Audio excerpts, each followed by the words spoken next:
Merde, qu'est-ce qu'ils foutent? Je suis désolée. Ils sont pas là. Merde. Merde. Putain, les gars, vous êtes où? Il est 19h. Ah putain. Merde. Merde. Putain. Nico, Dim.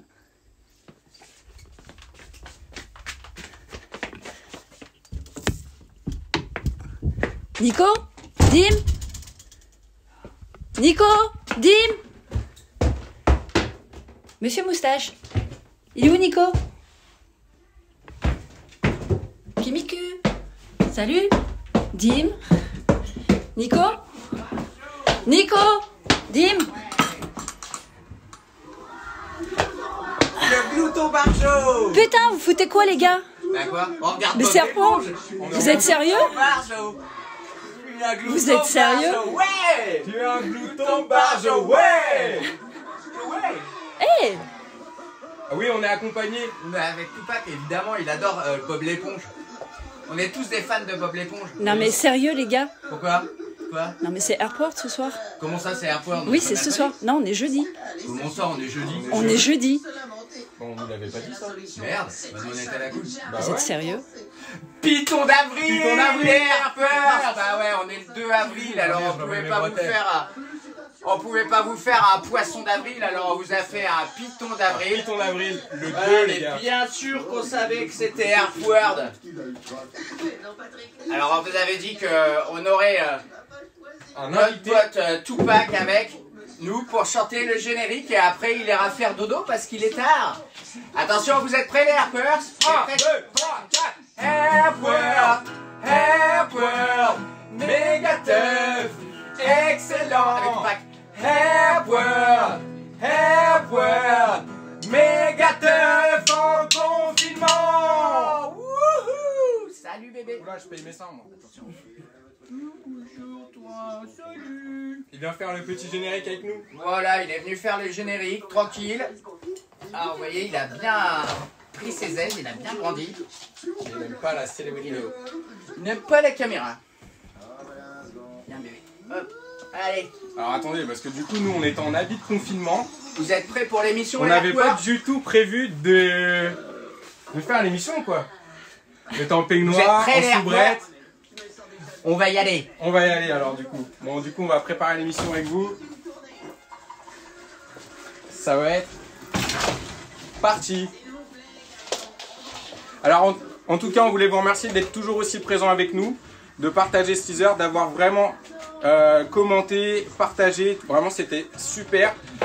Vous avez vraiment commenté à fond. Tu perds tes bretelles? Ouais, je sais, je suis un peu trop. J'ai un peu grossi ces derniers temps, du coup. Il est ému. Je suis un peu ému.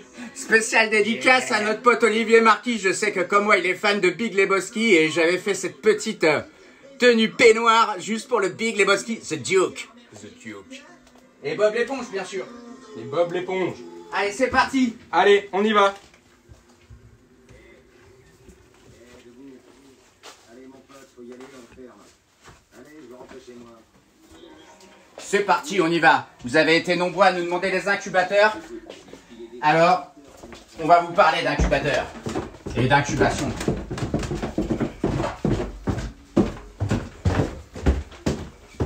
Monsieur Moustache. Monsieur Moustache?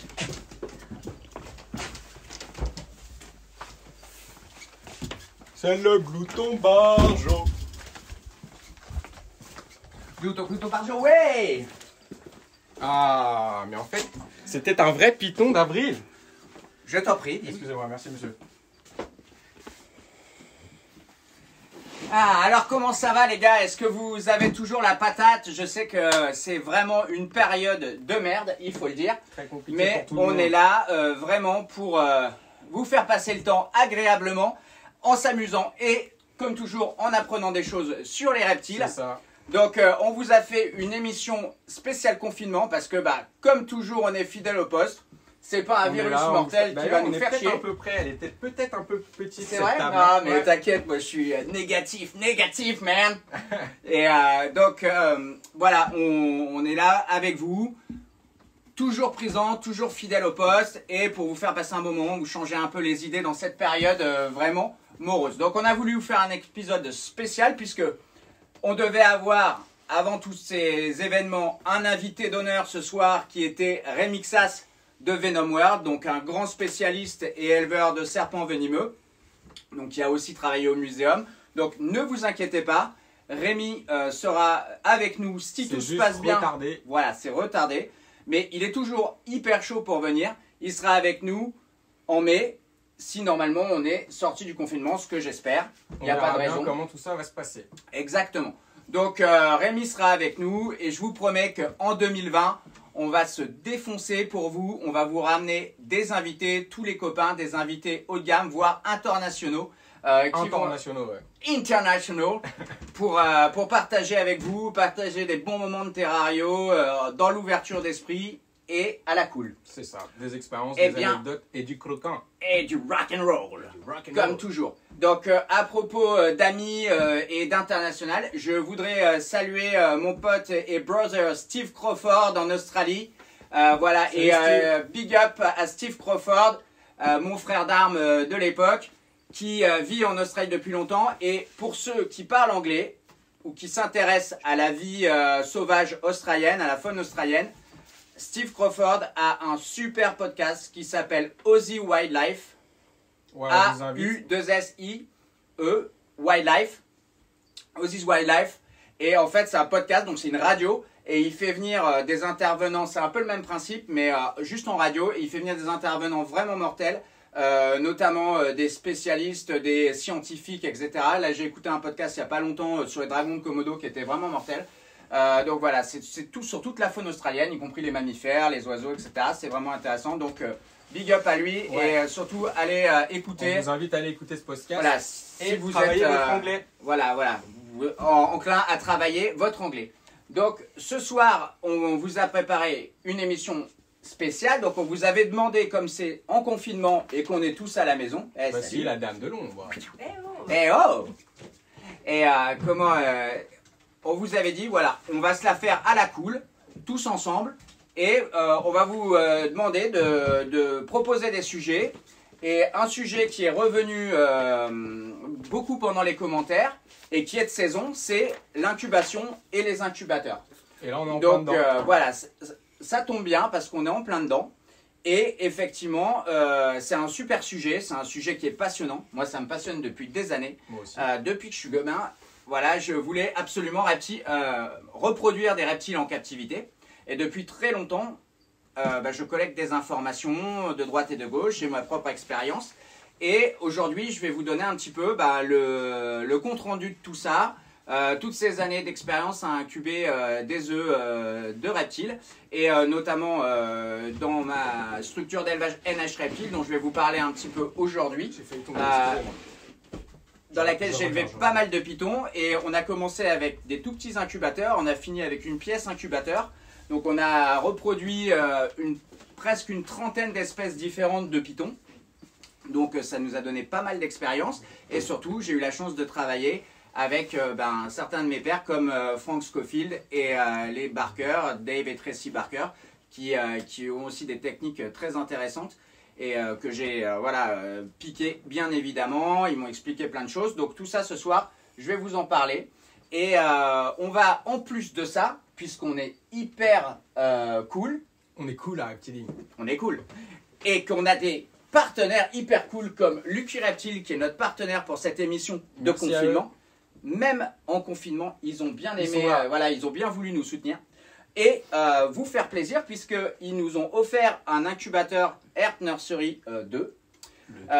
Qu'on va vous offrir, on va faire gagner à la fin de l'émission. Donc il faut suivre l'émission, voilà, et à la fin de l'émission, on va vous poser une question. Restez bien attentifs, les repères. Voilà, ça y est, bien attentif. On va vous poser une question sur quelque chose qu'on aura dit pendant Le l'émission. contenu de l'émission. Et le premier qui répond, pas besoin de 36-12 ou quoi que ce soit, direct dans le commentaire, le premier qui répond, C'est moi qui regarde. Voilà, et je Jim. choisis. voilà, et paf, le premier qui dit la bonne réponse, Il a gagné. il a gagné. Donc, Soyez attentifs. soyez très attentifs. Donc on va commencer tout de suite et on va aller parler incubation et on va vous montrer du matos. Et ensuite, une fois qu'on aura un petit peu bien développé la question, bon, on peut en parler pendant 50 heures hein, de l'incubation, c'est tellement intéressant. Mais on va essayer de faire un petit peu concis. Nicolas va faire bref pour ça. Voilà, pour une fois. Hein. On va essayer. On va essayer. D'habitude, c'est impossible de me faire taire, hein, bien sûr. Non, c'est pas vrai. Bon, d'accord. Il est cool avec moi, Dim. Hein. Ça, c'est mon Dimos, ça. Hein. Putain, c'est bon d'avoir un bon partenaire. Et Dim Strong un jour, Dim Strong toujours. Dim Strong, bah oui, c'est son nom d'acteur pour les films pour adultes, pour ceux qui affectionnent ce genre de cinéma. Retrouvez-moi sur certains sites. Hein. Voilà, que on vous n'en connaissez dira bien. pas plus, ce n'est pas le moment. Exactement. Donc, et après, on va vous faire une petite visite des installations, comme on vous l'avait promis. Et on va s'arrêter sur certaines espèces si vous le voulez. Et puis, voilà quoi, on va faire ça au fur et à mesure en live. Donc, on va commencer tout de suite par l'incubation. Allez, d'abord, on fait un petit béco à Steve Irwin. Merci Steve. Steve Irwin. Voilà, notre on a retrouvé notre mascotte Steve Irwin. On l'avait au début de l'émission. Il était parti, il est revenu.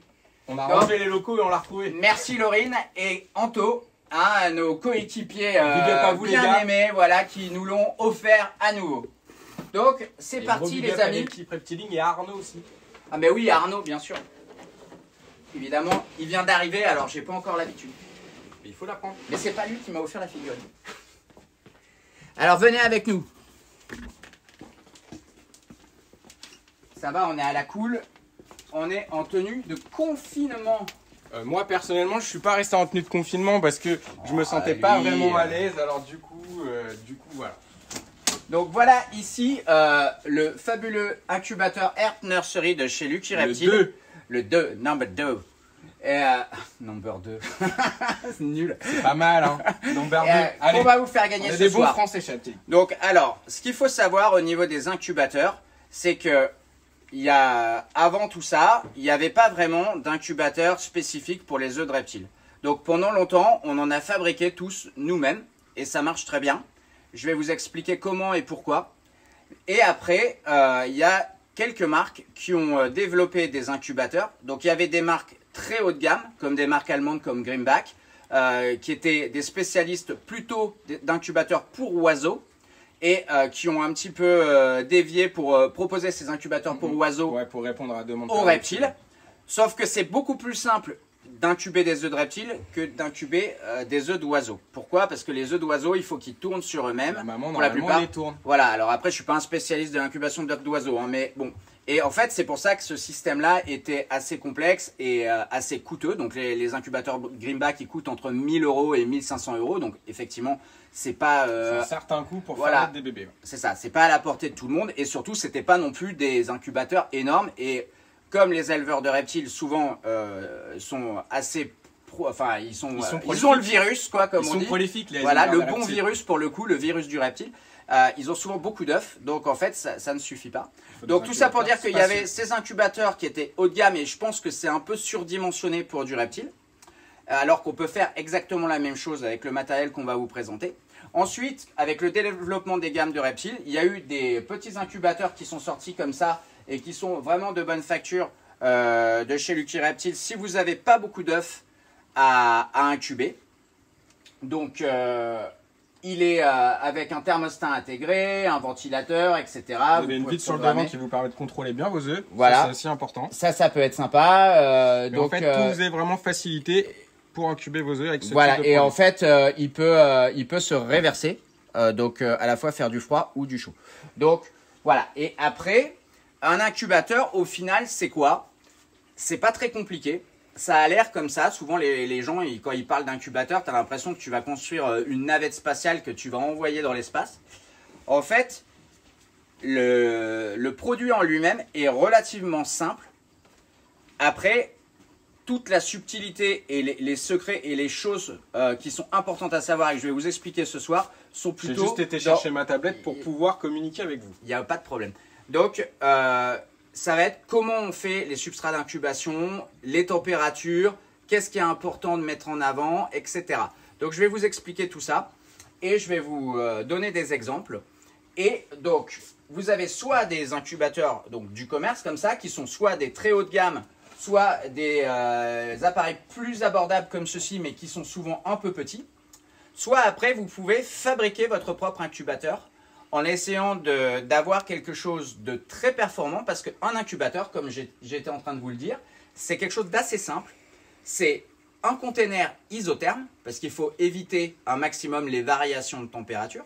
C'est un système de chauffage et c'est surtout un très bon thermostat qui va réguler le système de chauffage pour pouvoir le garder toujours à la même température ou de créer des différences de température si on le souhaite. En fait, il va réguler ce qui se passe à l'intérieur.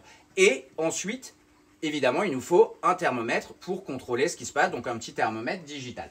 Donc, alors, si vous voulez confectionner votre propre incubateur, c'est hyper simple. C'est ce qu'on a tous fait au départ. Donc, il vous faut un conteneur isotherme. Donc, alors, on nous demandait, pardon, je te coupe, mais on nous demandait combien d'œufs on pouvait incuber là-dedans. Alors déjà, tout dépend de la taille de vos œufs. Déjà de la taille et de la quantité. Si c'est une ponte de moulure, une demi.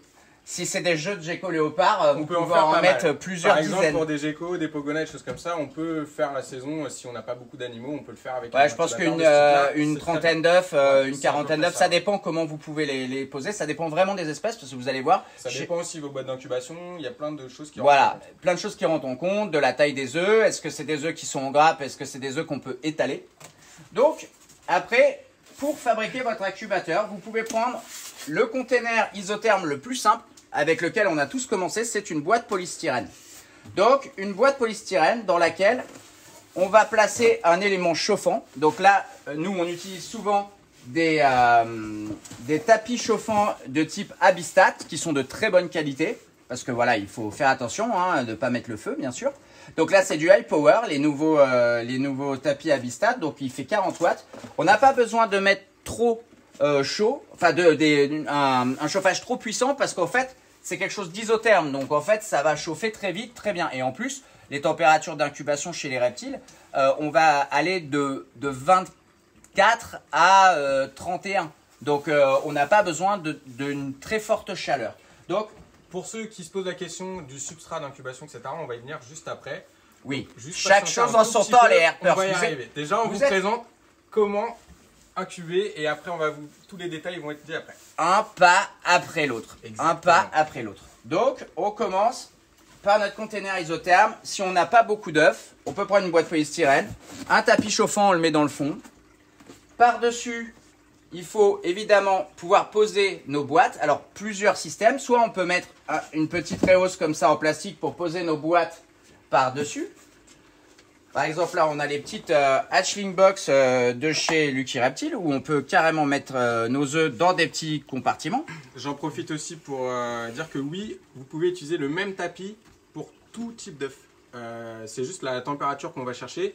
Donc en fait, c'est pas parce que vous faites des pitons ou des geckos, par exemple, qu'il va falloir changer de tapis. À partir du moment où vous arrivez à contrôler comme il faut votre tapis à l'aide du pulse, qui est juste thermostat, là, ouais, ça je vais vous l'expliquer. Ça, il n'y aura pas de souci. Vraiment, vous prenez pas la tête avec le tapis, ça sera le même pour toutes les incubations. En fait, c'est pas une question d'œuf. En fait, la question est mal vrillée. En fait, c'est surtout une question de volume. C'est-à-dire que si vous avez une caisse polystyrène de petite taille, un tapis chauffant ou même un petit cordon chauffant fera l'affaire. Si après, et je vais vous le montrer ensuite, vous développez et vous avez besoin de plus de place et vous passez dans un frigo, là, il vous faudra un chauffage qui est capable de chauffer le frigo entièrement. Donc, en général, je vous dis, avec un élément chauffant jusqu'à 40 watts, 50 watts, c'est largement suffisant. On peut prendre un peu plus pour en avoir sous le pied. Mais vu que c'est thermostaté, il n'y a pas de problème. Parce que je vais vous montrer un petit peu l'évolution. Moi, quand j'étais jeune et que je débarrais avec mes serpents, j'en avais pas beaucoup. Donc, j'ai commencé avec une boîte polystyrène. Comme j'ai élevé des boïdés et que j'ai commencé à en avoir pas mal, dont des gros boïdés, des molures, des pitons curtus, des brongersmets, etc., il m'a fallu des plus grands volumes. Donc, après, j'ai pris des frigos. Et ensuite, comme j'avais 400 reproducteurs à l'élevage, on avait plusieurs centaines d'œufs chaque année.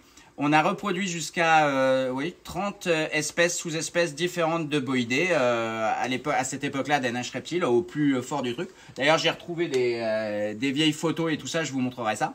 On fera partager les archives. Voilà les archives et je vous ferai une petite vidéo aussi avec plein d'archives de l'époque, toutes les naissances qu'on a eues parce qu'on a fait pas mal de premières et je pense que les anciens s'en souviennent, mais peut-être que les gens qui arrivent aujourd'hui dans la terrariophilie ou les plus jeunes et tout ça n'ont pas connu ce truc-là et on a fait vraiment des trucs vraiment chouettes. Donc on a commencé, j'ai commencé avec un incubateur comme ça dans. Et si vous vous posez la question où vous pouvez trouver des boîtes polystyrène, chez Reptiling on vous propose ces boîtes polystyrène. Garde des questions. Juste à nous appeler. Donc, on va commencer par l'incubateur dans une boîte en polystyrène. Ensuite, on va vous montrer comment faire ça dans un plus grand frigo. Et après, je vous expliquerai comment on finit dans une pièce, puisque à la fin, chez NH Reptile, on avait fait une pièce de 2 mètres par 2 mètres par 2 mètres. On a pris exactement la même technique que chez Dave et Tracy Barker. Et on a fait une pièce chauffée pour nos pitons. Et je vous expliquerai ça après. Donc, je vous ai dit un container isotherme, un élément de chauffage, quelque chose de mécanique pour pouvoir poser ces boîtes. Alors, vous faites une étagère avec ce que vous voulez. Ce qui est important, c'est que l'étagère soit aérée pour que la chaleur passe, puisque la chaleur doit monter. Et ensuite, on arrive sur l'élément le plus important de l'incubateur. C'est ça, le cerveau de l'incubateur. Et c'est ça qui coûte cher dans un incubateur. Donc là, on va être sur un produit qui est pas cher du tout pour ce qu'il fait et qui est l'arme fatale. Moi, ça fait 25 ans que je les utilise. Et j'ai jamais eu un problème d'incubation. Et Dieu sait que quand on a une pièce de 2 mètres par 2 mètres par 2 mètres remplie d'œufs au milieu de la saison, on a intérêt à bien faire confiance à son matériel. Donc, c'est les thermostats Abistat et notamment le pulse proportionnel. Si vous avez des œufs moins sensibles, vous pouvez utiliser le température thermostat qui est moins cher, qui est à commutateur. C'est-à-dire il fait du on-off. Là, on va choisir plutôt, enfin en tout cas, nous on a choisi plutôt, puisqu'on fait des œufs de python et que c'est des fois plus sensible, le pulse proportionnel. Quelle est la différence entre le thermostat pulse et le thermostat à commutateur? C'est que, comme son nom l'indique, à commutateur, quand la température est atteinte, il coupe complètement. Quand la température baisse, il renvoie toute la puissance. Donc en fait, on peut avoir une espèce de petite inertie comme ça, qui fait que la température peut osciller aux alentours d'1 degré ou 2 degrés. Donc ce qui est, ma foi, pas gênant pour certains œufs. Mais avec le pulse, lui, ce qu'il va se faire, c'est qu'il va faire chauffer votre élément de chauffage jusqu'à la bonne température. Et une fois qu'il a la bonne température, il va envoyer un goutte à goutte de courant pour le garder juste chaud comme il faut. Donc il ne va jamais s'éteindre complètement ou s'allumer complètement. Il va être juste maintenu par un goutte à goutte de courant. Et c'est le système pulse. Et c'est très très bien. C'est ce qu'il y a d'ailleurs dans ces fameux incubateurs Greenback qui coûtent la peau des fesses. Là, vous pouvez faire la même chose. C'est fabriqué en Angleterre. C'est garanti 5 ans, 75 €. Franchement, moi, je l'ai utilisé à tous les stades de ma carrière. Après, il m'avait fait un modèle spécial pour ma pièce, une sorte de pro modèle qui pouvait thermostater un radiateur de type à bain d'huile. Puisque quand on veut chauffer une pièce pour un incubateur, c'est bien que ça soit pas trop sec. Donc on va utiliser le radiateur à bain d'huile, c'est ce que j'utilise aussi dans les pièces d'élevage, parce qu'en fait c'est un corps qui prend la chaleur, il y a un liquide qui chauffe à l'intérieur et qui peut être thermostaté par un pulse proportionnel avec une power boost. Donc un excellent thermostat qui va réguler la température à l'intérieur et la sonde du thermostat, on va la mettre à l'intérieur. Donc c'est très simple, il n'y a pas besoin d'être un astrophysicien. Je ne le suis pas du tout. Je confirme. Non, je suis un fan de Bob l'éponge. C'est déjà. Donc vous rentrez votre sonde du thermostat dans l'incubateur et vous la mettez toujours au niveau, à la même hauteur que les boîtes. Ça vous permet de contrôler efficacement. Voilà, et vous savez qu'à cette hauteur-là, vous allez avoir une température que vous souhaitez. Ensuite, alors, par après, exemple, si on peut faire une simulation pour des pitons Régis, parce qu'on a pas mal de questions justement. voilà. Donc, Alors, ça permet de rebondir là-dessus. pour la plupart des pitons, comme je vous l'ai déjà expliqué, les femelles pitons couvent leurs œufs. Pas tout le temps, mais la plupart du temps. Et elles sont capables, selon les espèces, de frissonner et de créer une élévation de température pour réguler la température des œufs et la faire varier en fonction des besoins. Des fois, ça leur arrive de carrément quitter les œufs. J'ai déjà vu ça dans des reportages sur les pitons de Seba et tout ça dans les terriers. Pour aller chercher de la chaleur, elles utilisent différents moyens de thermorégulation pour garder leurs œufs. En général, la plupart des espèces de pitons, dont le piton Régis, l'incubation, c'est entre 30 et 31 degrés 5. Pour certaines espèces de gros pitons indonésiens, type les Amethystinas, les Boeleni et tout, en général, on met un tout petit peu moins. On ne va jamais au-dessus de 30. Mais chez NH Reptile, par exemple, et chez les Barker, ils utilisent 31,5. Moi, j'ai utilisé 31,5 comme température pendant hyper longtemps. Et j'ai reproduit à cette température-là du plus petit python du monde, Antaresia pertensis, jusqu'au molure. Plein de pythons australiens, plein de Morelia, Viridis, des réticulés, réticulés nains. Enfin, plein de choses.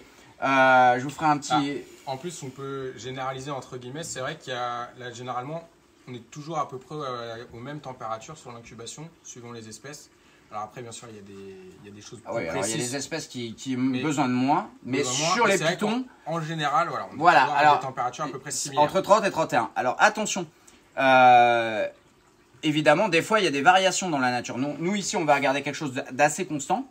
Mais par exemple, en Afrique de l'Ouest, les gars, ils vont chercher les œufs de... J'y étais au Ghana. Et en fait, les chasseurs, ils vont chercher les œufs dans les terriers. Ils les ramènent dans des sacs de sport jusqu'à la ferme d'élevage. Et ils les incubent dans des grands containers avec du substrat, en fait. Et à la température du Ghana, en général, ils mettent une bâche par-dessus. Et les œufs sont, on avait fait des mesures aux alentours de 30, 31 quasiment constamment, mais ils ont eu des baisses avant et tout ça. Donc en fait, c'est pas non plus ultra fragile, contrairement à ce qu'on pense. Et vous le verrez, je vous l'expliquerai après. Des fois, même des œufs qui ont une gueule un petit peu bizarre, un petit peu moche, ils éclosent quand même. Donc au niveau des températures, il n'y a que sur certains gros pitons bien spécifiques qu'on essaye d'avoir une température légèrement plus basse. Mais pour la plupart des pitons, aux alentours de entre 30 et 31, c'est bon. J'ai déjà eu des incidents d'incubation dans des pannes d'électricité ou sur des œufs de réticulés ou de curtus. Mes températures ont vraiment chuté parce que j'avais plus d'électricité. C'est descendu à 22. Pendant une journée, c'est remonté. J'ai eu aucun problème à la sortie. Donc, faut pas que ça dure dans le temps, mais sur voilà, et c'est sûr à 22, c'est trop chaud. C'est pas impactant. Donc, hormis ces espèces particulières, la plupart des espèces de pitons vont s'incuber entre 30 et 31,5 sans aucun problème. Et surtout, la durée d'incubation est de l'ordre de 60 jours. Plus ou moins. Ça peut être 55, ça peut être 60, ça peut être 61. Ça, c'est un premier groupe de pitons. Après, d'autres groupes de pitons, comme tout ce qui est les Simalia, Amethystinas, tous les Simalia en général, les Liasis olivaceus, tous les gros pitons australiens, les pitons réticulés ont une incubation beaucoup plus longue, entre 90 jusqu'à 110 jours des fois. C'est assez étonnant, mais c'est comme ça. Donc voilà, au niveau des températures, c'est ce qu'on va chercher. Donc on va régler notre thermostat et on va contrôler bien sûr avec un thermomètre que j'ai pas ici, mais vous savez tous ce que c'est qu'un thermomètre. Donc vous rentrez votre sonde de thermomètre, je vais vous montrer ça dans un autre incubateur un peu plus loin. Vous pouvez utiliser un thermomètre de ce type là avec une sonde. Exactement. Un thermomètre digital. Vous passez voilà. la sonde et pareil, vous venez contrôler. Et du coup, votre petit thermomètre, vous pouvez le laisser à l'extérieur, comme ça en permanence. Vous pouvez savoir combien... J'ai soif. On n'a pas bu de bière en regardant le C'est vrai, on avait oublié la bière. Voilà. Et vous allez pouvoir voir à tous les buveurs de bière d'ailleurs. Voilà. Et je vais vous montrer en action comment ça fonctionne un pulse sur l'autre incubateur. Donc là, on a à peu près tout ce qu'il nous faut. Et ensuite, on va faire des éléments pour préparer la poupotte. Voilà, on va faire des containers, donc ça veut dire des boîtes dans lesquelles on va mettre nos œufs. Et on va choisir la taille des boîtes en fonction évidemment de la taille des œufs. Ça répondra aux questions de tous ceux qui se posaient la question des boîtes justement. Voilà, et on va y venir. Donc après, on va parler des substrats d'incubation. Donc alors je profite de ce petit moment de flottement pour dire qu'on ne pourra pas revenir malheureusement sur toutes les espèces. On nous demande les kingi, les Pantherophis, etc. Moi les Butatus et tout. On va vous faire une généralité. Après, il faut aussi... le principe est le même pour toutes les espèces. Ça sera le même incubateur, ça va être les mêmes conditions au niveau du substrat d'incubation. Et c'est juste les températures qui vont changer. Donc, en fait, il y a des espèces qui incubent beaucoup plus bas. Il y a des espèces qui incubent plus haut. Il y a des espèces qui ont besoin d'une chute pendant la nuit. D'ailleurs, il y a même des espèces qu'il est conseillé de ne pas mettre dans un incubateur, mais plutôt dans votre pièce d'élevage. anecdote, par exemple, j'avais un ami qui élevait des Boegacianea, donc c'est un colubridé au pistoglyphe. Pendant des années, il avait des œufs et il les incubait en incubateur, en essayant différentes températures. Et il avait toujours des bébés morts-nés. Ils étaient complètement formés dans l'œuf, mais ils perçaient pas la coquille et ils mouraient à chaque fois enfermés dans leur œuf. Donc voilà, il comprenait pas pourquoi.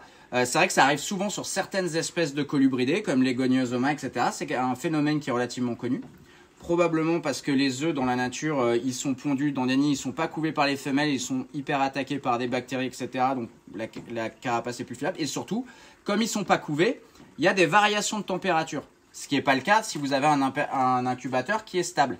Donc, en tout état de cause, pour ces boïgas, qu'est-ce qu'il a fait? Un jour, il a décidé de se dire, bon, bah, moi je m'en fous, tiens, allez, je mets mes boîtes d'incubation dans ma pièce d'élevage. La journée il fait plus chaud, la nuit il fait plus froid, etc. Donc il avait toutes les variations qu'il peut y avoir dans une pièce d'élevage. Et à terme, tous ces bébés sont sortis à 100%, ils étaient tous vivants. Et après, ils faisaient comme ça. Donc, c'est important aussi parce que ça permet en fait au fœtus d'être un peu plus fort aussi. Ouais, tout à fait. De se développer dans des conditions un petit peu plus dures. Mais du coup, tout ça, ça renforce et ça permet au bébé à l'intérieur de l'œuf d'être plus fort. Voilà, et je vais vous parler un peu après de la vie des œufs. Et donc, c'est pour ça qu'il y a certains reptiles qui peuvent être des œufs de reptiles, pardon, qui peuvent être incubés sans incubateur. Par exemple, nous, dans notre pièce de nurserie, en fait, où on a tous nos bébés serpents, il fait relativement bon. En général, il fait aux alentours de 25, 26. On a incubé pas mal d'œufs de petits lézards, et même des œufs de colubridés, notamment de Pantherophis. En fait, avec des variations de température, ils ont incubé comme ça. On incube les œufs Dracodactylus, par exemple, ou Corellophus. Tous les geckos à crête, voilà, peuvent s'incuber exactement comme ça. C'est pour ça que des fois, certaines personnes ont des pontes dans leur terrarium. Elles sont cachées, ils ne les voient pas, les femelles ont enterré les œufs et pouf, ils se retrouvent avec des bébés un jour dans leur truc. Donc en fait, très souvent avec tous les petits lézards. Voilà, un incubateur, c'est pas indispensable pour toutes les espèces de reptiles. Comme je vous l'ai dit, les œufs des reptiles, c'est vraiment une science. Il y a plein de choses à savoir. Mais en tout cas, pour tous ceux qui s'incubent, notamment tous les œufs de python, c'est quand même vachement important d'avoir un incubateur. Donc, on en était au substrat d'incubation. Donc, vous pouvez utiliser, c'est-à-dire que dans votre boîte, en général, pour que l'incubation se passe bien, il faut qu'il y ait une légère humidité. Je dis bien une légère, parce que ça, c'est quelque chose, c'est un petit conseil et un grand secret que je vous donne. C'est que la plupart du temps, les gens foirent leurs incubations parce qu'ils maintiennent trop humide avec pas assez d'air. Donc écoutez bien tous ceux qui se posent des questions. Voilà, non mais franchement, c'est un super secret. Et c'est vraiment un truc qui fait toute la différence. C'est la plupart des gens, ils prennent un substrat d'incubation comme par exemple de la vermiculite et ils la blindent d'eau. C'est-à-dire qu'ils vont mettre, voilà, souvent les conseils qui sont donnés par certains sont tu mets de l'eau à fond, ensuite tu la presses et tu la mets comme ça. C'est hyper humide, c'est beaucoup trop humide. Donc en fait, pour donner une sorte d'échelle pour que vous puissiez voir, en fait, il faut que ça soit que très légèrement humide. Donc moi, en fait, ce que je fais, c'est que je mets 50% au même poids. C'est-à-dire qu'en fait... Non. 1 pour 1. Voilà, 1 pour 1. Voilà, merci, putain, tu m'as sauvé. J'étais parti dans 50%, en fait. C'est-à-dire, en fait, par exemple, pour 100 grammes de vermiculite. Donc la vermiculite, c'est hyper léger. 100 grammes de vermiculite, là pour vous dire, il y en a... Il y a 5 litres, je pense que ça doit faire... je sais pas, il faudrait le peser. Mais ouais, ça fait 500 grammes. Bon, pour 100 grammes de vermiculite, genre c'est par exemple tout ça, je vais mettre 100 grammes d'eau. Donc c'est vraiment que dalle. Donc à l'époque où j'ai développé la pièce d'incubation, j'utilisais, comme chez Tracy Barker, des grands seaux, en fait, des seaux à croquettes pour chiens, qui étaient vraiment très très grands, comme ça. Et il y avait à peu près C'était grand, hein. 30 très grand. Hein. Voilà, parce que ce qui est important, c'est d'avoir une bonne épaisseur de substrat. Enfin, en tout cas, parce que c'est des gros œufs de python. Hein. Excusez-moi, je pars un peu dans tous les sens, mais en fait, il y avait à peu près 30 cm de vermiculite, 2 cm de perlite. Je vais vous montrer ce que c'est pour garder les œufs pas au contact de la vermiculite, légèrement humide. Et après, tout le reste, c'était de l'air, parce qu'il faut que l'œuf respire. L'œuf est vivant, évidemment. Hein, c'est un organisme vivant. qui a besoin d'oxygène. Donc ça, c'est aussi une donnée qui est très importante, l'aération. Donc, pour en revenir au substrat, dans un grand seau comme ça, je mettais 10 parts de vermiculite. Donc, c'était 10 petites boîtes BP1, les petites boîtes de 1,5 litre. Donc, à peu près l'équivalent de 3 ou 4 sacs comme ça. Et en fait, je mettais le même poids en eau et ça donnait vraiment quelque chose de très peu. En fait, c'était voilà, même pas un demi-verre d'eau. Et je mélangeais. Mais comme le bac est fermé, il y a suffisamment d'humidité. Quand vous avez des ruissellements, et encore pire si vous utilisez des méthodes à l'ancienne comme le bain-marie, comme faisait... Voilà, ça c'est super old school. Bon, les œufs de reptiles, ça vit jamais dans des marécages super humides, etc. Hein. Donc en fait, c'est une façon de faire très old school avec le radiateur d'aquarium, voilà, au bain-marie, voilà. Il y a de la flotte partout. Cette technique et c'est vrai qu'il faut toujours avoir ses serpillères à côté. Donc voilà. C'est un petit et franchement, il y a plein d'œufs qui vont pas du tout apprécier la blague. Donc c'est un truc super old school. Après ça marche aussi, hein, parce que moi j'ai incubé beaucoup d'œufs avec cette méthode-là, mais en utilisant d'autres méthodes maintenant, je me suis rendu compte aussi que c'était pas forcément la meilleure. Voilà, et c'est surtout que en plus ça marcherait pas avec tous les œufs, ça c'est sûr et certain. Avec des œufs hyper résistants et tout, peut-être, la preuve, mais franchement je vous déconseille. En plus, ils faisaient ça dans des aquariums, donc avec des ponts thermiques, voilà, dans du verre, c'est pas du tout isolant, donc forcément tu as une condensation de fou. C'est pas pratique. Comment vous voulez mettre une centaine d'œufs dans un aquarium avec de l'eau? Enfin, c'est pas possible, quoi. Donc là, c'est une méthode qui est simple et surtout, l'avantage, vous allez voir, c'est que vous pouvez commencer d'une boîte polystyrène, partir dans un frigo et avec le même principe, vous faire une pièce. Donc, vous pouvez mettre des centaines d'œufs. Donc, avec le même matériel. Donc, le principe à retenir, c'est le moins d'eau possible dans la vermiculite.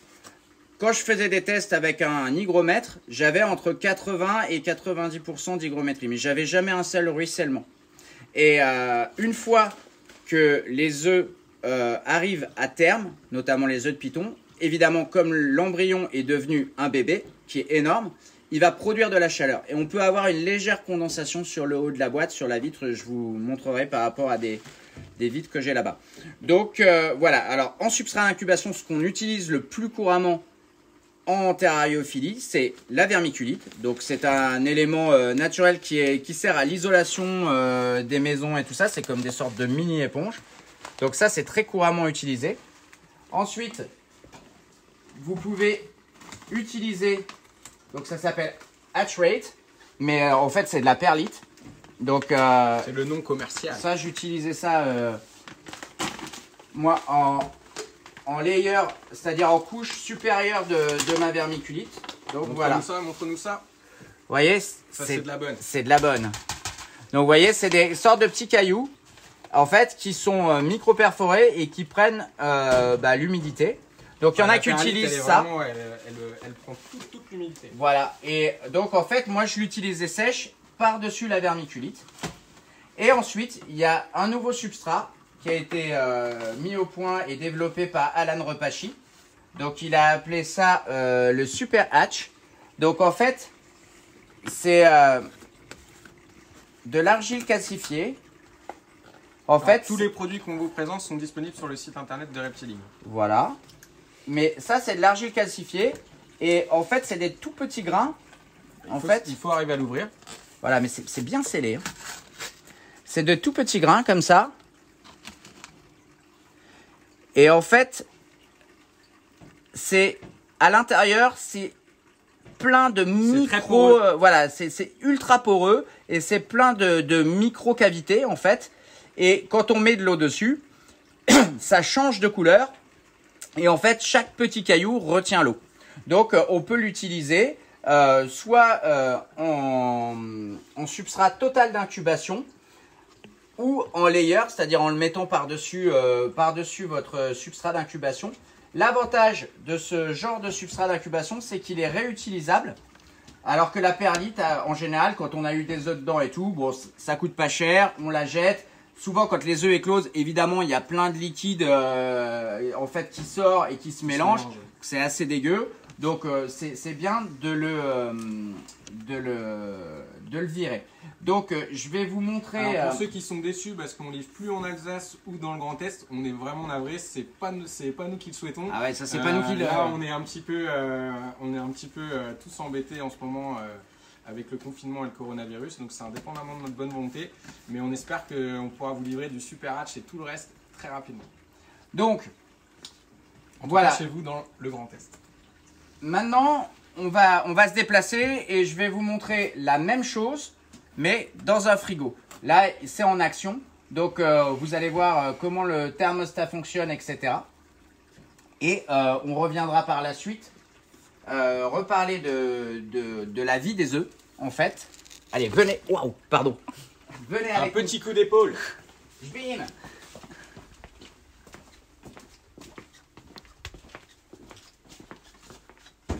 Avec nous. Voilà, alors comme vous êtes des mordus de reptiles comme nous, bah forcément vous n'allez pas vous arrêter à un ou deux couples, vous allez en prendre plus. Et vous allez, comme vous avez de plus en plus de talent et d'informations, vous allez avoir de plus en plus de reproduction. Et c'est ce qu'on veut, puisque la reproduction, c'est vraiment la clé. C'est ce qui fait qu'il y a moins de reptiles qui sont importés. C'est ce qui fait qu'on lutte activement contre le trafic. C'est ce qui fait qu'on connaît plus de choses sur les reptiles. C'est vraiment une des parties les plus intéressantes dans l'élevage des reptiles. Franchement, moi, c'est ma passion. Ce qui intéresse aussi le plus de monde. Voilà, ça intéresse tout le monde, on pourrait en parler pendant des heures et des heures, c'est le but de ce genre d'émission, etc. De modifier nos techniques pour avoir le maximum de super résultats. Des animaux qui n'existaient pas avant en captivité maintenant existent. De vous permettre aussi de développer vos propres techniques et de profiter de notre expérience. Voilà, exactement. Et donc là maintenant, on va vous montrer comment faire un frigo. En fait, donc c'est le même principe. Donc, vous allez avoir... Tiens, tu peux me pêcher un petit tabouret ou un truc? Pourquoi t'es petit? La même chose que la boîte polystyrène en géant.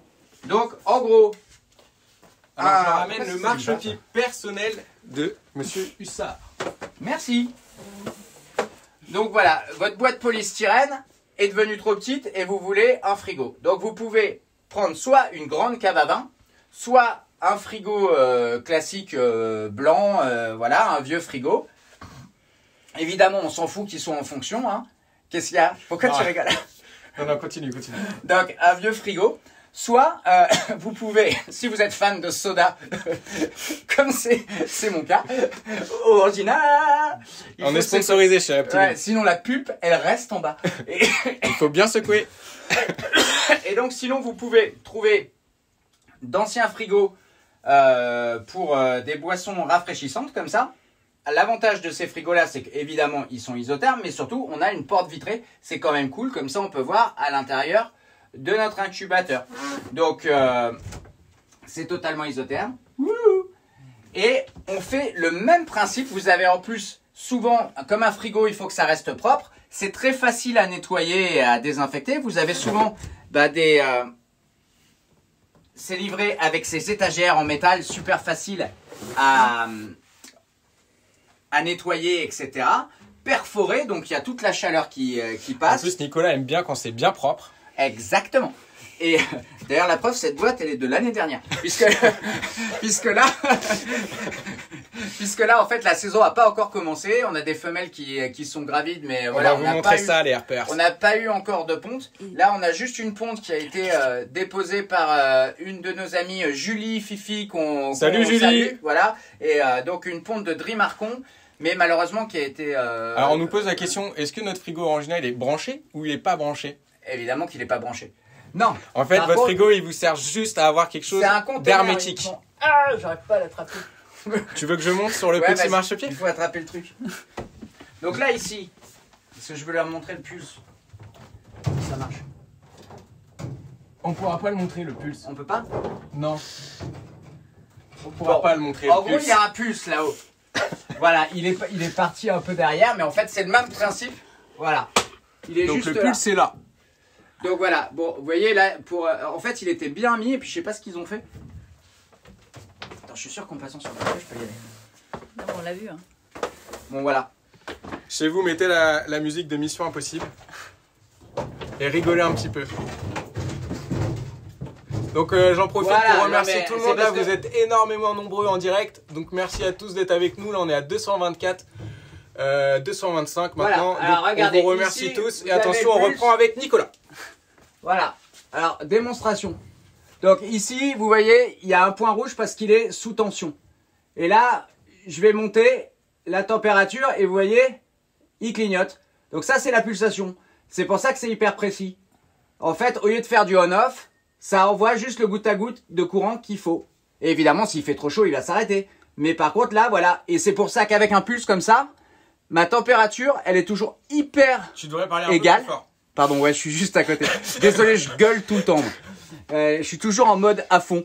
Et c'est le heavy metal. Mais en fait, ce Ou qui est... l'orangina. Ouais, ce qui est excellent, c'est que votre température, elle va être vraiment très... Donc déjà, vous gaspillez très peu d'électricité. Et votre température, elle va être super stable. Moi, quand je prends mes données au thermomètre, si je mets à 31,5 par exemple, des fois je suis à 31,4, des fois à 31,6, c'est précis au dixième de degré. Surtout dans un environnement comme ça. Donc là, j'ai mon pulse qui contrôle, hop, le tapis chauffant qui est dans mon frigo. Regardez, il est ici. Voilà, il est sur le côté. Et comme la chaleur monte, je l'ai mis plutôt vers le bas. Parce que si vous mettez votre élément de chauffage vers le haut, je veux des bouchons de... Des acouphènes, mettez vos doigts. Ah, désolé, si vous avez des frites, mettez-les dans vos oreilles. Et donc, le tapis chauffant, l'élément chauffant, faut le mettre plutôt vers le bas, puisque vous savez que physiquement, la chaleur monte. Donc, en fait, là, c'est la sonde. d'acouphènes et ma maman est là. Et elle a des acouphènes. D'accord. Et là, vous avez la sonde du thermostat. Donc, elle est à mi-hauteur. Et là, j'avais... c'était la température à 25. Et vous voyez, j'ai 24,9. Donc, un dixième de degré de moins. J'avais mis à 25. C'était pour les œufs de Drimarcon, de notre amie Julie, qui malheureusement, comme ils étaient coincés dans la femelle et ils ont été sortis par chirurgie. Bon, ils sont pas bons. Donc Julie, tu as ta réponse. Donc voilà, ouais, malheureusement, je Et pense pas que on ça a pas marche. mal de gens qui ont vu le chat dans notre réserve. D'accord. Vous Oui, c'est avez Monsieur le Moustache. bonsoir de Monsieur Moustache. Monsieur Moustache. Donc voilà. Après, au niveau de la taille des boîtes, vous voyez, on peut faire plein de trucs. Si on a des œufs de pas grosse taille, on va avoir une petite boîte. Et si on a des œufs De moyens, pas on peut avoir grosse ce taille. type de boîte.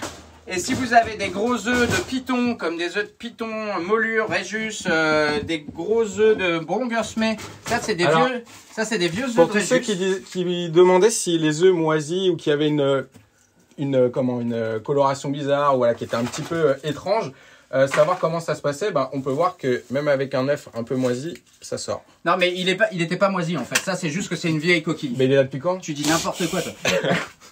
Non, il était pas moisi en fait, c'est Non, juste que mais c'est une vieille coquille que j'ai Je pas voulais enlevée. juste répondre à des questions sur le fait C'était que des juste- fois les œufs ne sont pas beaux. Alors mais ça, veut je vais pas vous dire- montrer des photos, j'en ai préparé, vous Ça inquiétez marche. pas. On reviendra dessus les Alors voilà, donc ça c'est le truc que j'aime bien faire, c'est... apparemment les gens baissent le volume sur leur Ouais, ordinateur. d'accord, non mais après ils disent ouais mais vous parlez pas assez fort, j'ai pas de micro-cravate, je suis obligé de crier.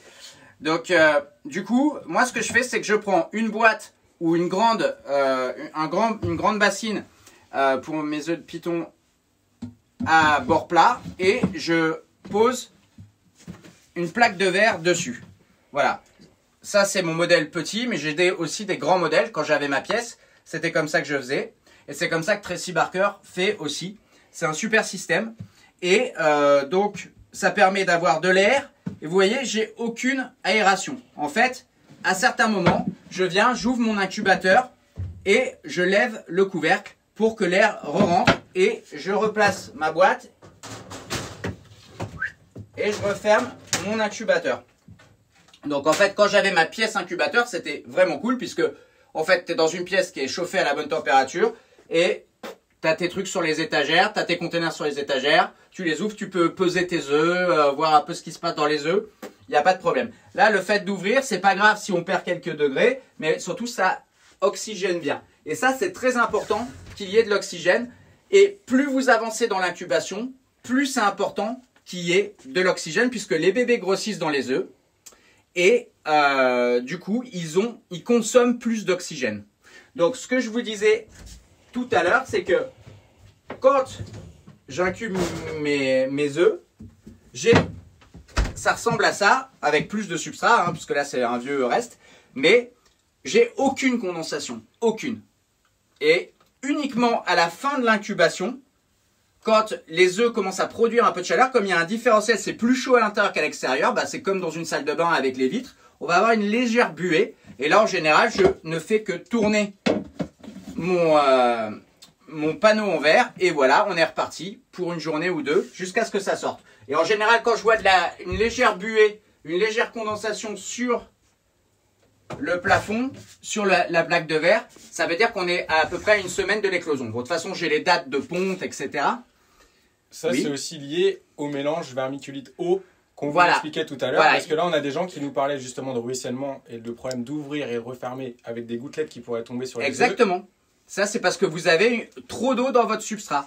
Et alors, ce que vous pouvez faire, c'est que quand vous avez du ruissellement comme ça, c'est enlever la plaque et faire attention que ça tombe pas sur les œufs. Après, les œufs, ils sont pas en sucre non plus, hein. Je veux dire, ils peuvent prendre une goutte, ça va pas les faire fondre. Je vous dis, c'est extrêmement résistant, un œuf. J'ai eu des trucs en Afrique assez hallucinants. Et dans mon expérience d'œuf, parce que j'en ai eu quand même quelques centaines entre les mains, voilà, je vais vous montrer des photos.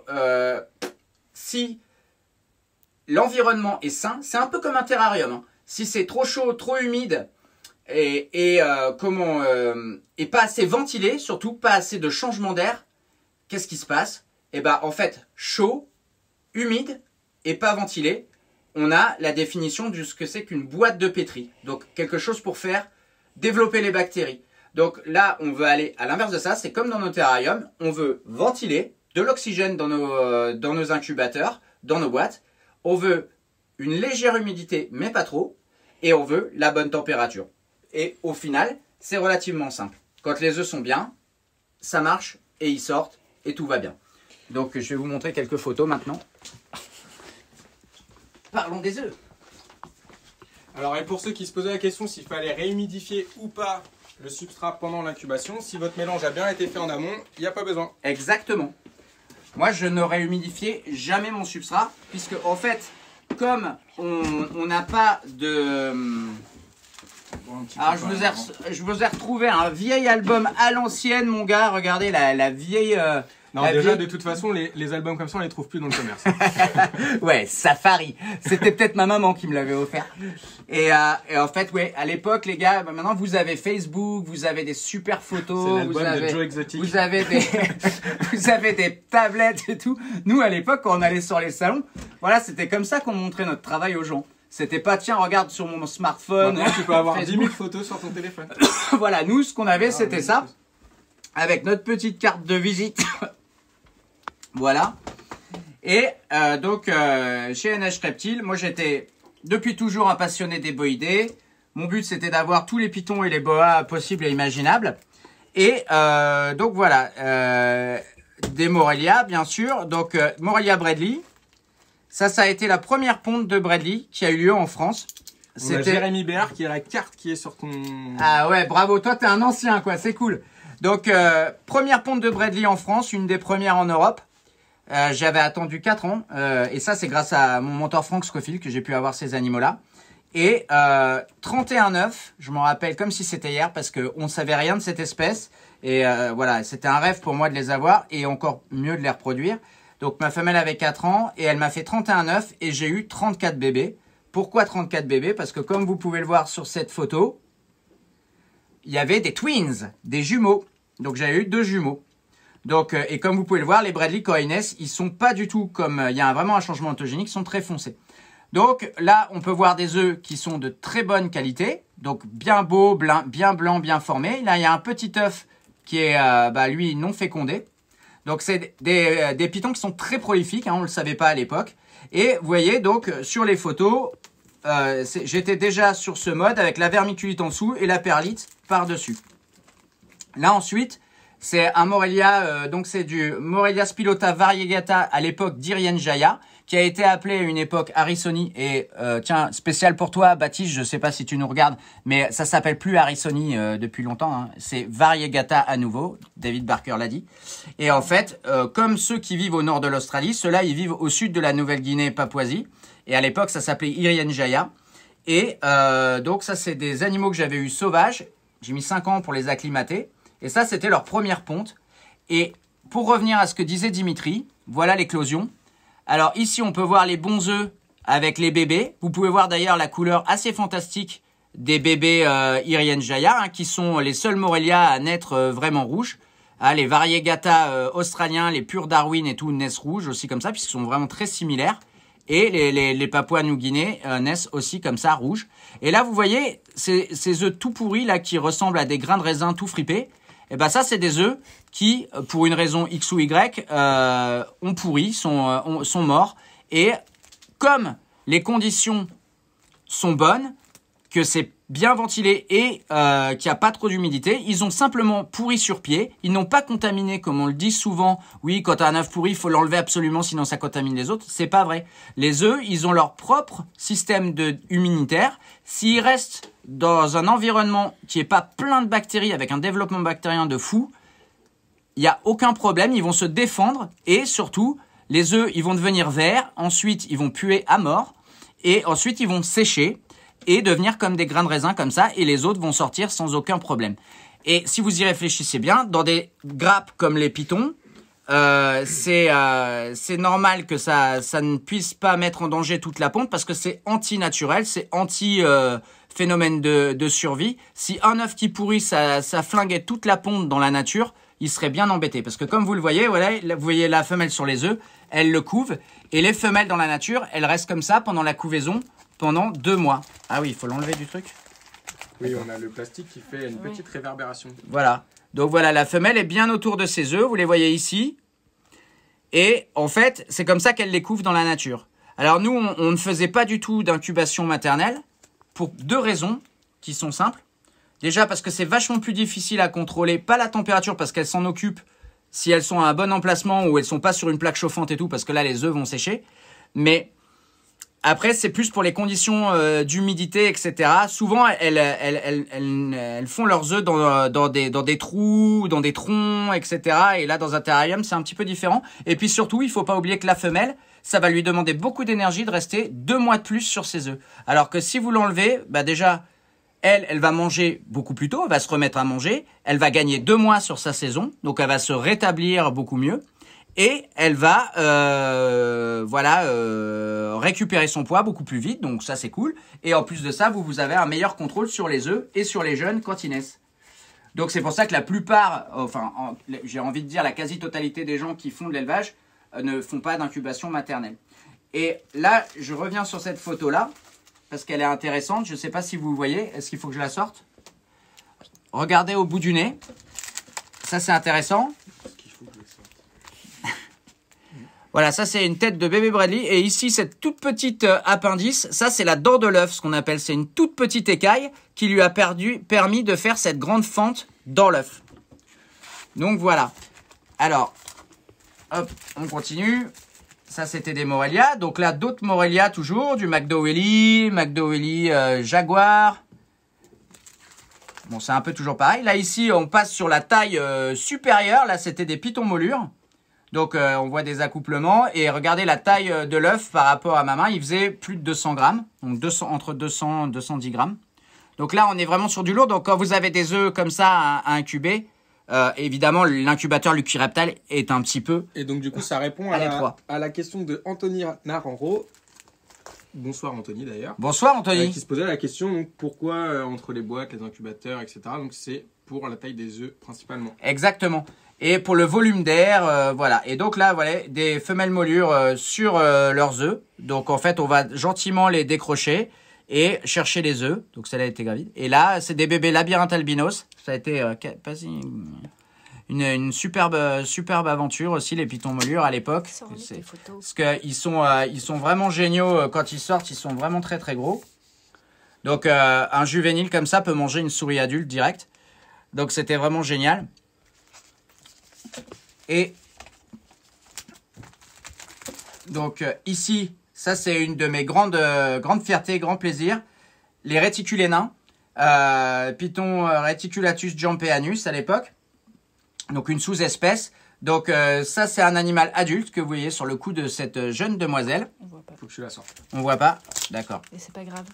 En fait, Je il la faut que sors. tu dises que ces deux photos-là, on peut pas les voir avec la réverbération. Ah, Il y a la d'accord. plaque LED qui est au-dessus de nous. Voilà. Donc ça, c'est un adulte. Donc là, on a une femelle qui vient de pondre des œufs. Ça a été la première fois donc en France qu'il y avait eu des réticulés nains. On a fait pas mal de premières avec NH Reptile. C'était chouette. Sans vouloir se la Alors, raconter on du avait tout. Marsupilami, là, qui nous... Salut Marsu d'ailleurs, qui nous posait la question de savoir de quelle espèce tu avais été précurseur. Donc j'en profite pour que tu aies sorti ton beau. Eh ben, j'ai envie de dire pas mal, sans vouloir. J'évite de. Sans prétention. Sans aucune. prétention aucune, mais en fait, c'est la vérité. Pas mal.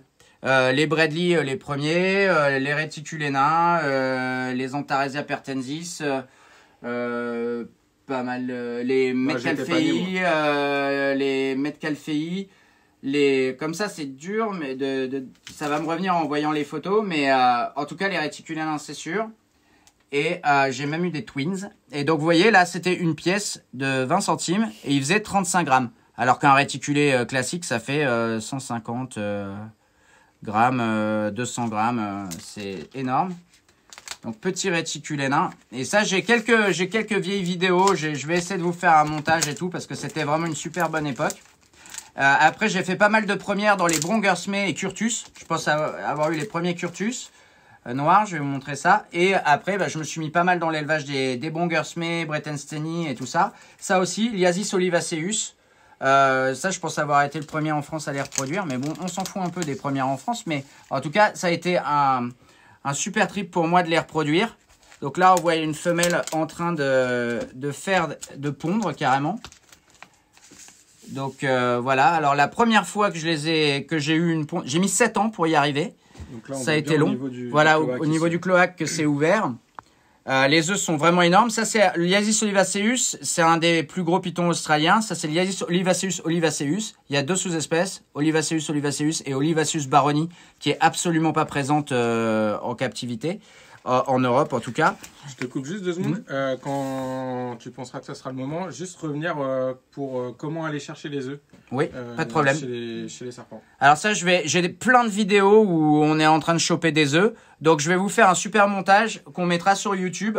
Et comme ça, je vous montrerai comment manager les femelles. En général, les femelles pitons, elles sont vraiment assez cool. Elles sont assez fatiguées et elles se laissent assez bien faire. Il faut être doux. Et comme d'habitude, c'est comme dans les manipulations, pas redouter la morsure. Votre problème, en général, à tous un peu, c'est que vous flippez. En fait, vous redoutez la morsure. Donc en fait, vous les faites flipper.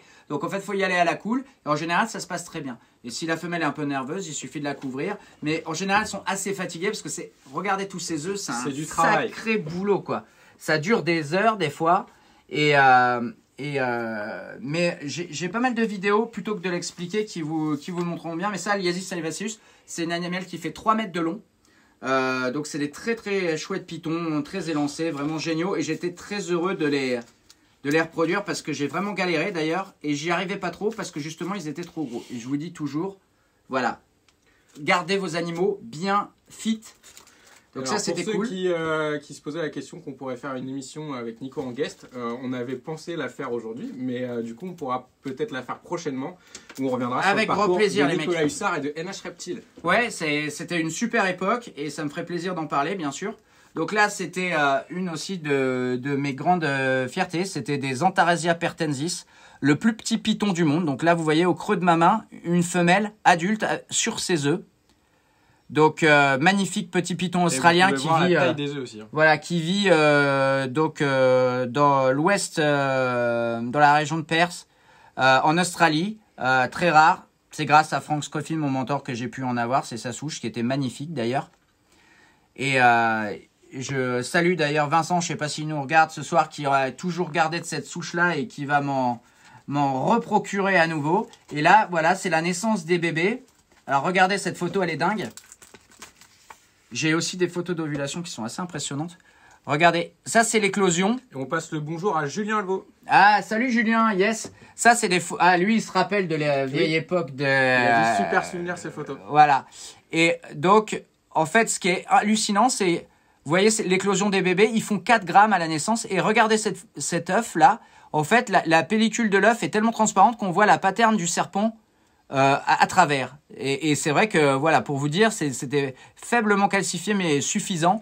Et bon, après, tout le boulot sur cette espèce, c'est de démarrer les jeunes, puisque dans la nature, ils mangent des tout petits lézards. Voilà, souvent, ils nichent, les Pertensis nichent dans les termitières. Donc les termitières, c'est une vraie source de vie et il y a souvent plein de petits geckos, plein de petits lézards qui vivent. Donc moi je l'ai démarré, enfin j'avais plein de... je m'embêtais un peu avec des cuisses de souris, etc. Donc là ici c'est Antaresia maculosa. J'étais un gros fan de python australien, donc j'en avais beaucoup. Et Antaresia maculosa, donc un autre Antaresia qui est plus gros, le python tacheté qui est magnifique. Donc voilà. C'est une super famille de ça. Voilà, c'est un super genre. Donc les bébés ils naissent bien tachetés. Ah oui, il faut sortir encore. Donc voilà, une fois de plus, tiens, je vous sors celle-là. Regardez, un bébé qui sort parfaitement à côté d'un œuf qui était complètement pourrax. Donc ça ne pose aucun problème. Et là, une autre espèce d'Antaresia. Ouais, fais attention parce que c'est ta mère qui te l'a offert. Ouais, c'est vrai, putain, il est tout craqué. Elle va crier. Et là, c'est Antaresia childreni. Donc une autre espèce d'Antaresia qui est avec une couleur avec les taches qui s'estompent quand ils naissent, comme vous pouvez le voir sur cette photo. On a une très belle irisation aussi. Voilà, les Antaresia sont, surtout les maculosa et les childreni, sont très irisés. Les Stimsoni aussi. Stimsoni, c'est la seule espèce que j'ai pas reproduite parce qu'en fait, j'ai pas eu de femelles. En fait, j'ai eu que des mâles. Et pour répondre à Anthony Barraud de Barraud Gecko. Barraud Gecko, oui, mais oui. On écrira surtout des bouquins. On écrira des bouquins surtout Nico quand on aura du temps. Ouais, franchement, j'adorerais faire parce que j'ai plein de data. En fait, de toute cette époque, j'ai tout noté. J'ai toute l'époque de Franck. En fait, c'est ma passion, la reproduction des reptiles en captivité depuis que je suis tout petit. Et je collecte tout ce que je peux. Et à chaque fois que j'allais chez des éleveurs et tout, je pompais toutes les informations possibles et imaginables. Donc, je vous invite à le faire. Sucez-nous jusqu'à la moelle. Désolé, sans vous arrêter vulgaire, mais voilà, nous, on est vraiment là pour ça. Dim Strong est là. Voilà, Dim Strong. On est là pour partager avec vous. C'est sans prétention, c'est vraiment du pur plaisir. Et parce que notre plaisir, c'est de voir plus de reptiles nés en captivité. Donc, on partage tout ça avec vous. C'est un plaisir. Donc, c'est un grand plaisir. Donc voilà, petite Antaresia childreni. Vous voyez, quand ils sortent de l'œuf, ils sont tachetés. Ça, c'était chouette. Et après, bah voilà, Python curtus. Donc là, c'était une femelle. Voilà, ça fait beaucoup d'œufs. Alors, les Python curtus, donc à l'époque, il y avait 3 sous-espèces. Python curtus curtus, qui est celui-là, le noir de Sumatra. Python curtus brettensteni, qui est celui de Bornéo. Et Python curtus brongersmai, qu'on trouve donc dans le nord de Sumatra et en Malaisie. Et en fait, à l'époque, c'était des sous-espèces. Et après, grâce au travail de David Barker et de plusieurs scientifiques, ils les ont montés au rang d'espèces. Donc maintenant, c'est Python curtus, Python brongersmai, Python brettensteni. Désolé, je rigole pour le message de Olivier, JCP. D'accord. Et donc, si tu veux, si vous voulez, maintenant, c'est des espèces. Et il faut savoir que Python curtus... Il a répondu à Olivier, si tu veux. D'accord. Et donc voilà, ça fait des gros œufs et des gros bébés. C'est excellent. J'adore. Et ça a été... On est en train de te demander plein de bouquins. Ça a été un gros kiff pendant longtemps. J'avais 60 adultes de tous les Blood Python, parce qu'il n'y a pas de terme en français pour dire tous les curtus. Et dire les curtus, avant c'est ce qu'on disait au départ, mais ça n'a plus de sens de dire ça, puisque maintenant c'est devenu une espèce. Donc voilà, je dis les Blood Python, c'est pas pour faire style, je parle anglais, mais c'est parce qu'au moins ça regroupait les 3 espèces. Et les Blacks, ça a été les premiers que j'ai reproduits. J'ai adoré travailler avec cette espèce, je travaille toujours un peu avec eux. Et c'est vraiment excellent. J'adorais ces serpents parce que, je sais pas, ils m'ont toujours beaucoup attiré. Et c'est pour ça que je répète toujours dans cette émission et dans toutes les vidéos que je fais, vous laissez pas mettre des cagoules, comme je dis, des œillères par des gens qui vous disent faites pas ci, prends pas ça, prends pas cette espèce. Moi aussi, quand j'étais plus jeune, en France, on me disait ouais, mais prends pas les curtus, prends machin, ça mord, etc. machin. En fait, pas du tout. Quand j'ai rencontré cette espèce vraiment avec un vrai passionné qui était Frank Scofield, il m'a expliqué comment les aborder, en fait, qu'ils avaient simplement peur. Et en fait, après, tu peux avoir des animaux qui te connaissent, qui te reconnaissent et qui sont hyper cool et qui se reproduisent très bien en captivité. Donc là, ça a été le passage au frigo, hein, puisque là, je commençais à avoir de plus en plus d'œufs. Donc voilà, ça, c'était les premières photos dans les frigos. D'ailleurs, j'avais pas été très malin parce que, en fait, la boîte que j'avais choisie, elle avait des poignées. Et du coup, ils s'étaient tous barrés de la boîte. Ils étaient tous dans le frigo en train de... Enfin, certains en tout cas. Voilà. Donc, il faut savoir que quand ils sortent de l'œuf, les pitons, enfin, des fois, ils peuvent rester la tête hors de l'œuf comme ça pendant une journée, 2 journées. Faut pas se presser, faut les laisser à leur rythme. Et des fois, je les laisse une journée ou 2 dans l'incubateur et après, je les sors pour les rincer. Mais ça a encore un autre débat que l'incubation. Pour tous ceux qui sont arrivés en cours de route, on vous rappelle que l'émission sera disponible sur YouTube très rapidement. Voilà. Donc, ne vous inquiétez pas, vous n'avez pas tout perdu. Vous pourrez la regarder en replay. Et comme à chaque fois, pas de problème sur notre chaîne YouTube. On a pas mal de nouveaux arrivants sur merci beaucoup de nous suivre. Donc merci à vous et allez sur YouTube dans quelques jours sur notre chaîne et vous aurez vous aurez le replay avec l'explication de l'incubateur. Pour toutes les questions qui sont d'ordre IFAP, etc., on vous invite à nous appeler au 01 30 46 94 96 pour voir avec nous et on vous aidera sur tout ce qui est déclaration, etc. En plus, je pense qu'on va faire un thème dans l'émission parce que vous êtes pas mal à poser des questions et je pense qu'on fera venir carrément quelqu'un de la DDPP. J'avais une personne qui était, on va essayer de vous faire ça prochainement. Qui était prête à venir nous filer un coup de main là-dessus et être votre invité et partager avec vous. Donc voilà, comme quoi dans les DDPP, il y a aussi des gens qui sont là pour que les choses se passent bien. Et on répète qu'il n'y a aucun animal agressif, mordeur, etc. Tout à fait. Tous les animaux sont cool. C'est nous qui faisons le comportement de notre animal. Exactement. En fait, comme disent les Australiens, ça c'était pour le curtus. Les serpents ne mordent pas, c'est les gens qui se font mordre. Avec ces animaux, et je peux vous en parler parce que particulièrement les curtus, c'est un bon exemple. Les curtus, les bongersmey, tout ça, c'était les premiers albinos. Et quand Marsu parlait de première, donc ça a été la première reproduction en Europe chez NH Reptile qu'on a fait de bébés albinos. Je vous mettrai des petites vidéos sur YouTube. C'était en 2007, strictement 10 ans après Tracy Barker, qui a eu la première reproduction au monde en 97. Voilà, elle avait une femelle qui avait fait la couverture de Reptile Magazine. Et donc nous, strictement 10 ans après... Pardon, je te coupe Nico, mais en fait, j'avais pas lu toute la question de Savannah Jasmin. D'ailleurs, salut Savannah, et j'espère que pour tes pitons, ça va le faire. Qui au final nous dit que ils sont doux comme des chats, les curtus. Voilà, et tout simplement parce que Savannah, déjà, elle n'a pas peur des animaux. Et puis tout de suite, on lui a expliqué comment envisager la chose. Et du coup, elle y allait à la cool. Et très souvent, les filles, et il n'y en a pas assez en terrariophilie, elles n'ont pas ce côté un peu appréhension. Pour tous ceux qui voulaient que je fasse une annonce pour trouver l'âme sœur, voilà. Nico le fait pour moi. Voilà. Donc Dimitri, si vous aimez la terrariophilie et les tenues affriolantes et Bob l'éponge, voilà. Exactement. Dimitri est actuellement célibataire. Et donc... Contactez mon MP. Voilà, contactez le MP.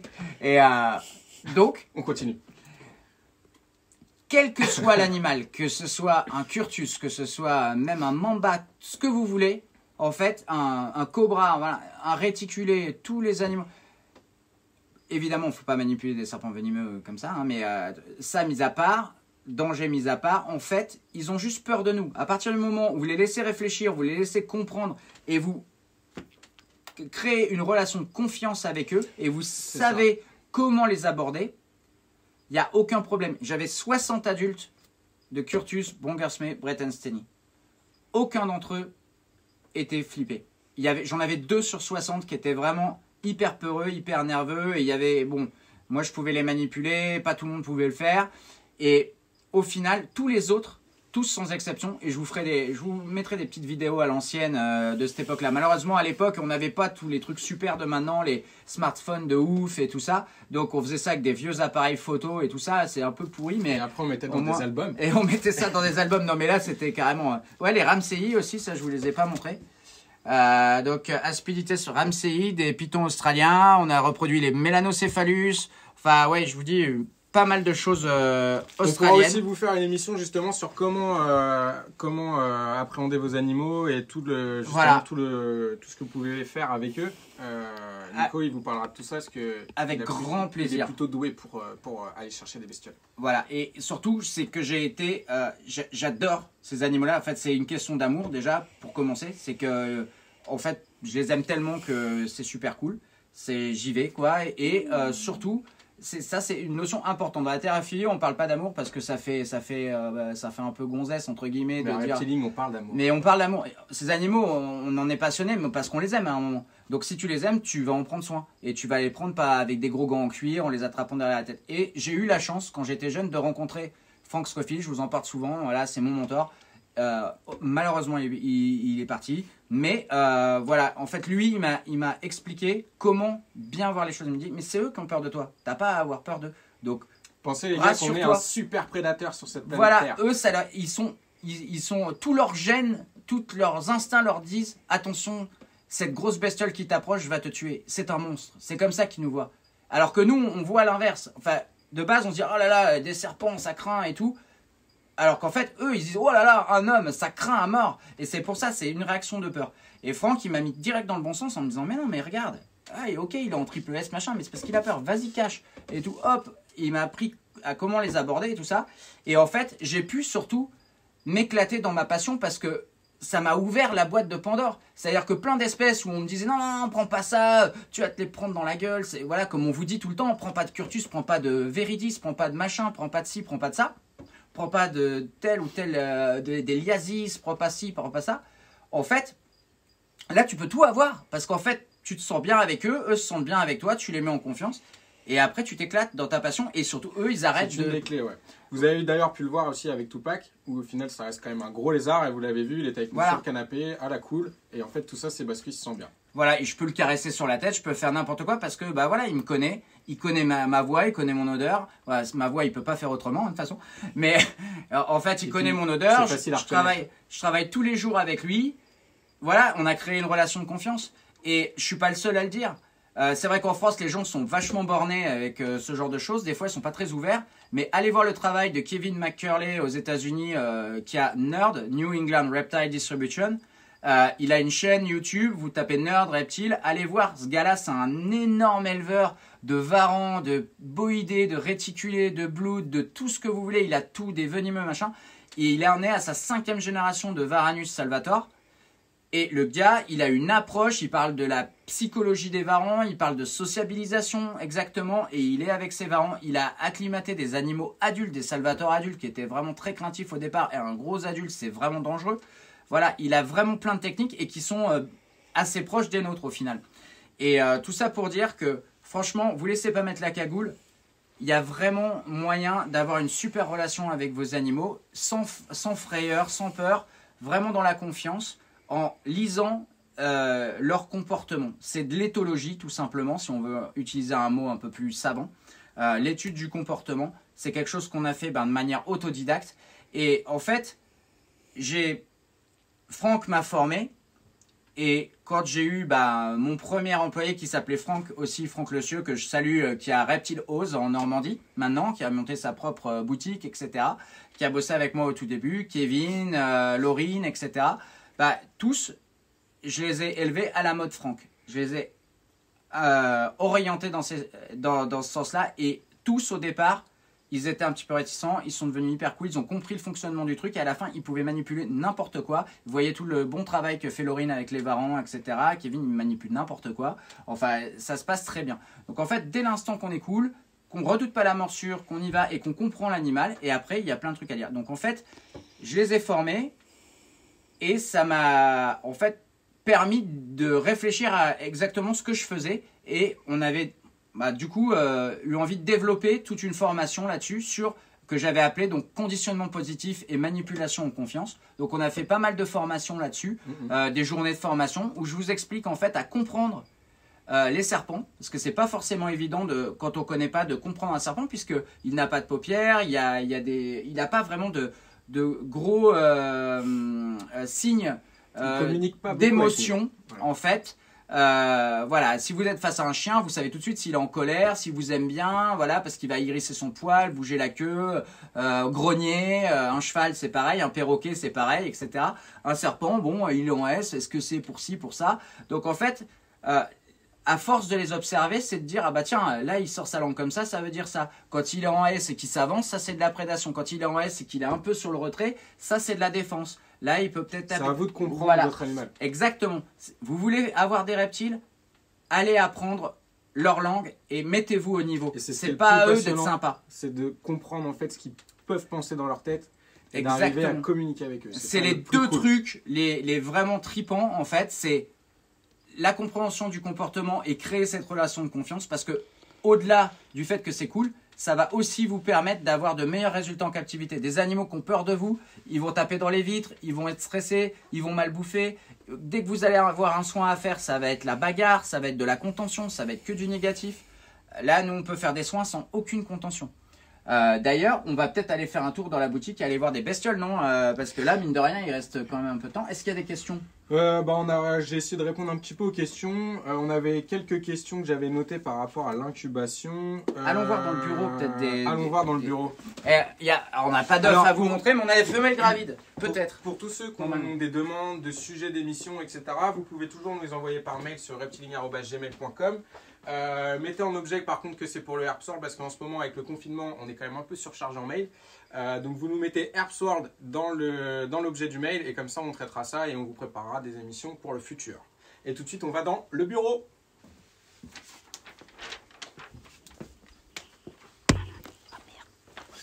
Hey, venez par ici, on va voir des serpents. Donc là justement c'est la saison de reproduction, donc on a eu les accouplements pendant l'hiver. Donc ici, on a beaucoup de Moria spilota chenei, le python tapis des jungles. On a un couple de boa constrictor, de boa imperator maintenant black stripe. Donc là, la femelle est gravide. Donc de ce côté-là, vous avez le mâle qui est côté frais, qui s'est mis à l'opposé de la femelle. Et cette femelle qui a pondu, qui a fait des petits, l'année dernière, comme vous pouvez le voir. Elle est vraiment hyper fat. On a eu l'arrivée de Julie Fifi sur. Salut Julie Fifi. Live, et du coup, Julie, malheureusement, les œufs, ça va pas trop. Donc là, si vous voyez bien, la femelle, elle est vraiment toute replète. Et comme elle est toute petite, regardez comme elle est toute gonflée. Donc là, elle est gravide, c'est sûr. Et ce qui est fou, parce qu'elle a... Non mais merde, c'est pas à manger. Vous voyez, il n'y a pas besoin, quand elle approche sa tête, là je sais qu'elle va pas, c'est pas de la prédation parce qu'elle est gravide, elle mange plus rien. Elle a mangé à peine 2 souris adultes pour sa taille il y a 2 semaines. Et donc là, vous voyez, je peux laisser ma main, il n'y a pas de problème. Elle est juste venue me sentir. Voilà, ça c'est des animaux en confiance, il n'y a pas de panique. Donc là, elle est gravide. Et là au-dessus, on a des femelles chenilles qui sont gestantes. Là, celle-ci, elle a ovulé le 6. Là, je marquais mes petites dates. Et elle a fait sa mue post-ovulatoire le 26. Donc, ça veut dire que 30 jours après cette date, ça fait combien? Ouais, disons le 26 avril, grosso modo, 25 avril, elle devrait pondre. En général, comment ça se passe? Vous avez des accouplements. C'est gravide. Gravide, ça veut dire... On a beaucoup de débutants ce soir. Oui, alors... Gravide, ça veut dire qu'elle porte des œufs. C'est-à-dire que pour qu'une femelle donne des œufs, il faut que, premièrement, elle peut donner des œufs sans qu'ils soient fécondés par un mâle. Ça, c'est très fréquent chez les reptiles. Mais chez les serpents, par exemple, donc, il va y avoir des accouplements, donc une stimulation. Le mâle va s'accoupler avec la femelle. Donc, évidemment, pénétrer la femelle au niveau du cloaque avec son hémipénis, envoyer du sperme. Le sperme va être retenu par des sortes de filaments et la femelle, elle a des follicules. Donc, chez les reptiles, il n'y a pas de cycle ovarien comme chez les mammifères. Donc, en fait, ces follicules, elles se développent à certains moments, de fait, par des variations, soit de température, soit de l'environnement, soit par des changements drastiques, comme par exemple des manques de nourriture ou des surplus de nourriture. Et en fait, une femelle comme ça va développer ses follicules. Quand elles vont être assez grosses, elles ne se développent pas toutes de la même taille au même moment. Elles vont migrer vers les oviductes Et en fait, les oviductes, c'est là où elles vont arriver en termes d'œufs. Elles vont, en passant dans les oviductes, toucher ces espèces de petits peignes qui contiennent le sperme. Et si elles sont d'une assez belle taille, elles vont être fécondées par le sperme et devenir des œufs. Et actuellement, après, elles les ont dans les oviducts. Et là, on dit que la femelle est gravide, c'est-à-dire elle porte des œufs. Et le moment où les follicules passent vers les oviducts, on appelle ça l'ovulation. Et c'est assez impressionnant parce que votre femelle, pendant 24 heures, elle va grossir comme ça, comme si elle avait une sorte de ballon de rugby. Alors des fois, sur certaines espèces, c'est assez impressionnant. J'ai pas mal de belles photos là-dessus. Là, j'ai fait quelques vidéos aussi sur les ovulations de chenilles. Je vais vous mettre tout ça sur YouTube. Et en fait, elles ovulent comme ça. Et après, hop, cette grosseur disparaît. Et elles deviennent gravides, comme on dit. Et à la suite de cette ovulation, elles vont faire une mue, qu'on appelle la mue post-ovulatoire. Et après cette mue, en général, en tout cas chez la plupart des pitons, entre 30 et 35 jours, elles déposent leurs œufs. Elles vont pondre. Alors, il est arrivé chez certaines espèces, chez les Morelia viridis ou d'autres espèces, qu'il n'y ait pas de mue post-ovulatoire. Ça arrive parfois, mais c'est assez rare. La plupart du temps, il y a une mue. Et à X jours, en fonction de la température, en général, c'est entre 30 et 35 jours, on sait qu'on va avoir des œufs, donc on peut se préparer. Et ensuite, on n'a plus qu'à aller chercher les œufs. Donc là, j'en profite, cher Harper, si vous pouvez envoyer vos messages de soutien à notre caméra woman. Ouais, bravo, parce que ça lui fera très plaisir et ça va la motiver. Donc là on a une femelle qui est gravide d'une chenille encore. Elle a pondu l'année dernière, elle a refait cette année. Alors vous voyez, je vais pas en dessous pour pas l'affoler. Et vous voyez, elle a aucune réaction de défense parce qu'elle me connaît bien et puis parce que j'y vais à la cool. Et là, on voit, elle est bien replète. Et ça se voit pas énormément hein, quand elles sont gravides, pas toujours. Et vous voyez, on dit souvent, oui, les Morelia, c'est comme ci, c'est comme ça, les chenilles, c'est agressif, ça mord et tout. En fait, non, pas quand vous les avez à la cool. Si vous leur faites pas peur et que vous savez comment les aborder, pour vous dire, à l'époque d'NH Reptile, j'avais une centaine de Morelia reproducteurs. De toutes les différentes sous-espèces qu'on pouvait avoir. Alors, il ne s'agit pas de Laurine, il s'agit de Doud derrière la caméra. Ouais, voilà, ouais, c'est chéri Doud. Et donc, qui est bien gentil et que je remercie énormément de venir à chaque fois faire les Airpers avec nous, parce que si elle n'était pas là, il n'y aurait pas d'Airpers, tout simplement. Et c'est elle aussi qui a fait toutes les vidéos qu'on a fait à Agadir, au Croco Park. Et on salue Luc Fougerolles. C'est la vidéo qu'on a fait chez Mike Reptile Park avec Steven, mon chanteur. Voilà, Doud a fait pas mal de shoots là-bas. Donc voilà, un bon coup d'œil. Donc voilà, c'était deux femelles qui vont être gravides. Là, le mâle, il est ici. Ça, c'est le mâle qui a un des mâles. Un magnifique mâle noir et jaune. Alors pour les Dream Archon, tous ceux qui se posent la question, on en propose en dispo. Actuellement, on n'en a plus de disponibles, mais n'hésitez pas à nous contacter pour avoir. Alors en fait, j'ai vu une question qui était intéressante et vous remarquez que j'ai pas de cachette, voilà, effectivement. J'allais te la poser justement. Et il y a une personne qui a posé, est-ce qu'ils sont pas stressés sans cachette? Et bien justement, c'est tout le principe de la terrariophilie moderne et de virer les dogmes. De dire ouais, il faut absolument des cachettes et tout ça et tout. Pour certains animaux, il en faut.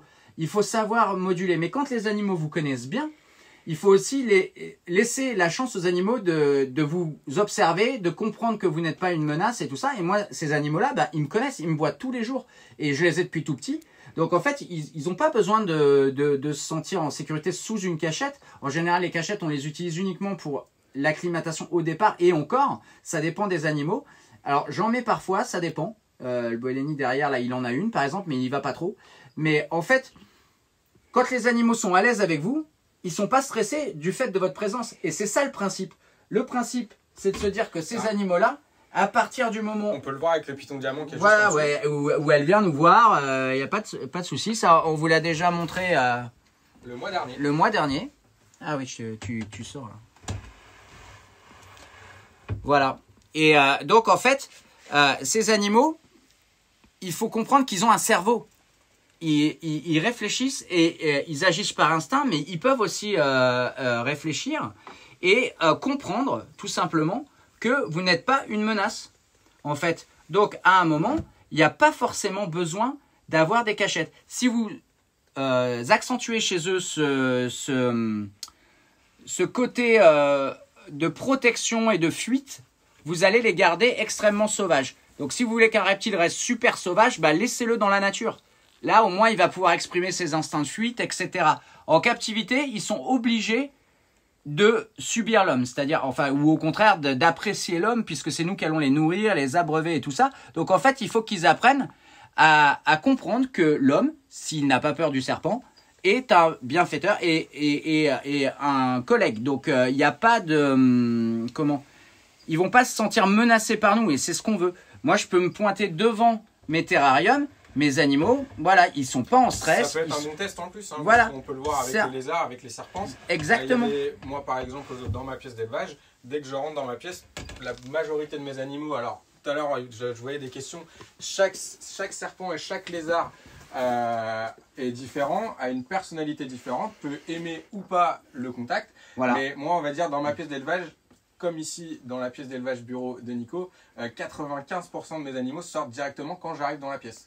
Donc tout ça, c'est des signes qui vous montrent si ça se passe bien. Parce qu'ils vous connaissent. Donc là, on a un magnifique Malboïleni. Alors lui, par exemple, il est stimulé, si je touche la vitre, par exemple, là, il vient. Vous voyez, quand ils viennent comme ça avec la langue et vers l'avant, si j'ouvre, là, lui, en attendant de glisser la vitre, il sait qu'il va y avoir peut-être une distribution de nourriture. Donc en fait, là, il va falloir que, si je veux aller le chercher, il faut que je le prévienne. Parce que lui, je sais qu'il est, vous voyez, dès qu'il voit du mouvement, regardez, après on dit que les serpents, ils voient pas bien. Là, je bouge juste mes doigts. Et là, tout vous voyez sa réaction. Si vous pouvez mettre mes doigts.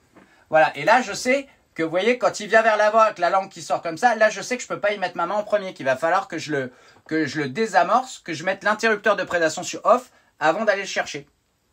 Donc voilà, c'est tout un code. Alors que cette femelle en dessous, qui est normalement très vorace, bah là quand j'ouvre, je fais pas trop attention parce qu'elle est en pleine mue. Regardez ses yeux, ils sont complètement laiteux. Donc là, elle est pas à donf sur la bouffe parce que en fait, elle est en pleine mue. Donc voilà, d'habitude si j'ouvrais comme ça, elle serait déjà dehors. Parce que les Bolénis sont super sympas, il y a aucun, c'est pas du tout de la défense, c'est simplement en fait de la prédation. Donc dès l'instant que je leur dis non mais c'est moi, c'est pas de la bouffe, il y a aucun problème. Donc là, en fait là on a répondu un peu à la question de Suleiman Iaoz, ça c'est du nom. Qui est obligé de mettre des gants pour aller chercher sa femelle Bradley. En fait c'est juste ce que vient d'expliquer Nico, c'est qu'il faut désenclencher le côté en fait prédation de votre animal. Une fois que votre animal il a compris que c'était pas le moment de manger, on peut aller le chercher tranquillement. Voilà, il y a une façon de faire. En fait, c'est hyper simple. Un serpent, il va vous mordre que pour deux raisons, uniquement deux raisons. Soit parce que c'est un réflexe de prédation, comme là, si j'ouvre et je mets ma main, il pense que c'est de la bouffe, il connaît les vibrations de la vitre et tout ça. Donc je vais mettre au point un code avec lui pour lui dire non, là je te distribue pas de la bouffe et je mets l'interrupteur prédation sur off. Ou alors, il va vous mordre parce qu'il a peur de vous et il est en défense. Et du coup, bah, il se sent acculé, vous venez le chercher. Et surtout si vous faites des mouvements un petit peu hésitants, que vous avez peur, vous appréhendez et que vous n'allez pas le chercher comme il faut, vous allez vous faire mordre. Parce qu'il va se défendre, il va avoir peur. C'est les deux seuls problèmes. Si vous mettez l'interrupteur de prédation sur off et que vous rassurez l'animal, comme là, vous allez le prendre par en dessous tranquillement. Voilà, regardez, venez voir, là il y a un pitch office. Alors comment désamorcer justement ce côté prédation? Quelle est ta méthode? Quelle est ma méthode? Il y en a plusieurs. Attention mes genoux. Non mais il y en a plusieurs. En fait, vous pouvez simplement utiliser un code avec un crochet. Comme là par exemple, sur ce Morelia, voilà, vous voyez là comme il fait avec sa tête, ça c'est de la pure prédation. Là je ne peux pas y mettre ma main. Mais par contre, si je vais le chercher un peu avec le crochet et que je le touche, hop, que je le soulève, voilà, je vais le chercher. Là, il sait que c'est pas comme d'habitude. Hop. Une fois qu'il a compris que c'était terminé, il y a mon cochon d'âne. Ne va pas là. Voilà, là c'est bon. Vous voyez? Et là je l'ai prévenu avec mon crochet et ça marche bien. Quand vous avez des animaux hyper énervés sur la bouffe comme certains de mes réticulénins à l'époque, en fait, c'est là où j'ai commencé à mettre des messages, des codes avec eux olfactifs. C'est-à-dire que quand j'allais chercher mes réticulés avec un crochet, ils étaient même capables parfois de mordre le crochet et de s'enrouler autour du crochet. Donc je voyais bien que c'était pas assez efficace. Donc j'ai développé des petits codes avec eux où j'imbibais une éponge de Listerine ou de gel hydroalcoolique. Comme ça, le truc qui est hyper à la mode en ce moment. Et en fait, comme ils avaient un odorat, comme ils ont un odorat hypersensible, ils arrivaient, ils mordaient une fois l'éponge ou ils sentaient une fois l'éponge, ils repartaient en arrière. Donc après, il me suffisait de mettre du gel hydroalcoolique sur mes mains. Ils sentaient l'odeur du gel hydroalcoolique, boum, ils repartaient direct. Donc en fait, c'était un code pour quand ils sentaient l'odeur. Donc voilà. Et là, vous voyez, il est retourné pépère dans son truc. Il sait qu'il va pas manger. Et il sait qu'il va pas manger. Donc voilà, c'est des codes qui se mettent en place. Et après, à force de le répéter, ils sont pas idiots les serpents. Et c'est à vous aussi de bien les appréhender. Et surtout, n'ayez pas peur. Regardez, là, il y a un Pitch Office. Alors, pas mal de gens voulaient voir le Pitch Office. Le Pitch Office Loadingy. Donc, serpent qui a toujours eu une mauvaise réputation, soi-disant, et tout ça. Donc, si je lui fais peur, il va souffler. Les Pitch Office sont de très bons souffleurs. Voilà. Voilà. Vous voyez? Le cochon d'Inde a eu peur. Voilà. Et là, en fait, c'est pas pour ça que je peux pas le prendre. Là, il a peur de moi. Hop. Là, il communique avec nous. Voilà. Là, il est en train de me dire, oh là, tu m'as fait peur et tout ça. Mais en fait, c'est pas pour ça que je vais me dégonfler et que je vais pas aller le prendre et tout ça. Là, je vais le prendre par en dessous tranquillos. Vous voyez? C'est pas grave. Moi, je me dis pas, oh, il va me mordre et tout. Je vais me dire au contraire, non, il va pas me mordre. Il y a aucun problème. Il a juste peur. Et ce qui est marrant, c'est que là, justement, je l'ai chauffé pour que vous voyez cette réaction. Et cet après-midi, je l'ai sorti, il a absolument pas soufflé, il était cool et tout ça. Et vous pouvez le voir aussi sur notre vidéo qu'on avait fait sur les Pitch Office, ouais, c'est vrai. où on l'avait eu en main pendant toute l'émission et c'était pas du tout la même réaction. Donc en fait, tout dépend du moment et dans l'état dans lequel se trouve votre serpent. Il y a quatre phases quand vous abordez un serpent. Déjà, il y a l'approche. Il faut y aller doucement, mais sûrement. Ensuite, il y a la prise en main. La plupart du temps, vous les attrapez par le dessus, vos serpents. Et ça, c'est pas bon. Et vous les pincez. Il faut passer par le dessous en cuillère. Ensuite, il y a la troisième phase. C'est-à-dire que vous les avez sur vous. Ils sont sur vous, il n'y a pas de problème. Et ils sont encore, comme lui, là, pour l'instant, en état d'alerte. C'est-à-dire, il avait encore un peu peur et tout ça. Donc, en fait, il faut détourner son attention de nous. C'est-à-dire, en fait, c'est moi qui lui ai fait peur. Donc voilà, je détourne son attention, tiens, je lui dis, tiens, va un peu vers le bureau. Voilà, et vous voyez, regardez son comportement comme il change direct. Vous voyez, là, il sort sa langue et il est en train de sentir. Là, il s'occupe plus de, là, Nico est venu me chercher. Là, regardez, musculairement, c'est plus le même serpent. Il est tout détendu et il sort sa langue. Donc en fait, des fois, quand vous avez un animal vraiment énervé, vous pouvez carrément le changer de point de vue, le faire tourner sur lui-même. Ça, c'est des techniques que j'ai mis au point avec le temps et bizarrement, enfin c'est pas bizarre, c'est normal puisque en fait il pense pareil que moi, mais un gars comme Kevin McCurley, c'est ce qu'il fait avec les rétiques pour les rendre vraiment cool. En fait, et avec les varans, c'est de les changer de point de vue. Et en fait, on détourne leur attention. Ça, c'est la troisième étape, donc l'étape de sortie de l'état d'alerte. Et ensuite, la dernière étape, une fois que votre animal, ça y est, il est sorti de l'état d'alerte, c'est la désensibilisation, c'est-à-dire qu'on va aller toucher des endroits qu'il n'aurait pas aimé qu'on lui touche au départ, qu'il ne m'aurait pas laissé faire. Donc, c'est-à-dire les endroits les plus sensibles chez les serpents, c'est la queue et la tête. Donc là, vous voyez, au départ, oups, n'ayez pas peur. Voilà. Et au départ, il était hyper chaud. Et là, bon, il souffle toujours un peu, mais il soufflouille, quoi. Mais en fait, l'idée, c'est d'aller lui toucher la tête et qu'il n'en ait plus rien à faire. Donc voilà. Donc cet animal qui, dans la légende terrariophile de base, c'est soi-disant super agressif, machin et tout. Et c'est vrai que si t'en as peur, là quand il se met à souffler comme ça, si tu te mets à hésiter et tout, bien sûr qu'il va chauffer lui aussi parce qu'il a peur. Donc en fait, il te dit, vas-y, dégage, tu me fais peur, vas-y, sinon je vais me défendre. Mais si tu vas en disant, moi j'ai pas peur et je vais te rassurer, t'inquiète, il va rien se passer, je vais juste te manipuler tranquillos. Et voilà. Et cet animal, après, il est complètement cool. Sauf que un animal comme ça qui est face à des gens qui ont peur, il va être super stress. Vous allez pas vous en occuper correctement, il va taper au carreau, il va pas être dans des bons auspices, il va mal manger. Alors qu'en fait, simplement avec quelques astuces, regardez, voilà, il n'y a aucun problème. Voilà, ça y est, c'est mon pote. Parce qu'il sait que il va rien se passer. Il est sorti de l'état d'alerte, il s'est calmé. Vous voyez, le langage du serpent, c'est la langue aussi. Hein. C'est le corps, c'est la musculation, est-ce qu'il est tendu, pas tendu, et comment il tire sa langue. Et dès qu'un serpent commence à tirer sa langue d'une manière un petit peu comme ça, rapide et systématique, ça veut dire qu'il est en prospection. Donc ça veut dire qu'il est plus en train de se demander ce qui se passe, mais de parcourir son environnement et qui se détend. Alors il y a deux attitudes de langue quand ils sont super stressés. Soit ils la sortent plus du tout, ou ils sortent juste la fourche comme ça et elle reste bloquée. Ça veut dire qu'il est en angoisse. Ou alors, chez certaines espèces comme les Goniosoma, elles vont la sortir et elles vont la balayer comme ça. Voilà. Donc, je pense qu'on peut aller finir par un petit tour de boutique parce qu'on a quelques demandes et que le temps passe. T'as plus de batterie. Ah, merde. Et qu'apparemment, On a bientôt plus de batterie. Beaucoup de batterie. Donc, on va vous faire un petit. Et toujours finir sur une note positive, vous voyez, pas le tour. remettre dans le stress, dans le speed. Là, il est rentré calmement dans son terrarium. Faut que l'expérience reste positive. Voilà, il faut que ça reste positif jusqu'à la fin. Hop. Donc, venez avec nous. Alors, on nous a parlé de Morelia viridis, on nous a parlé On en a. de Varan. On en a. Bah là, ils dorment.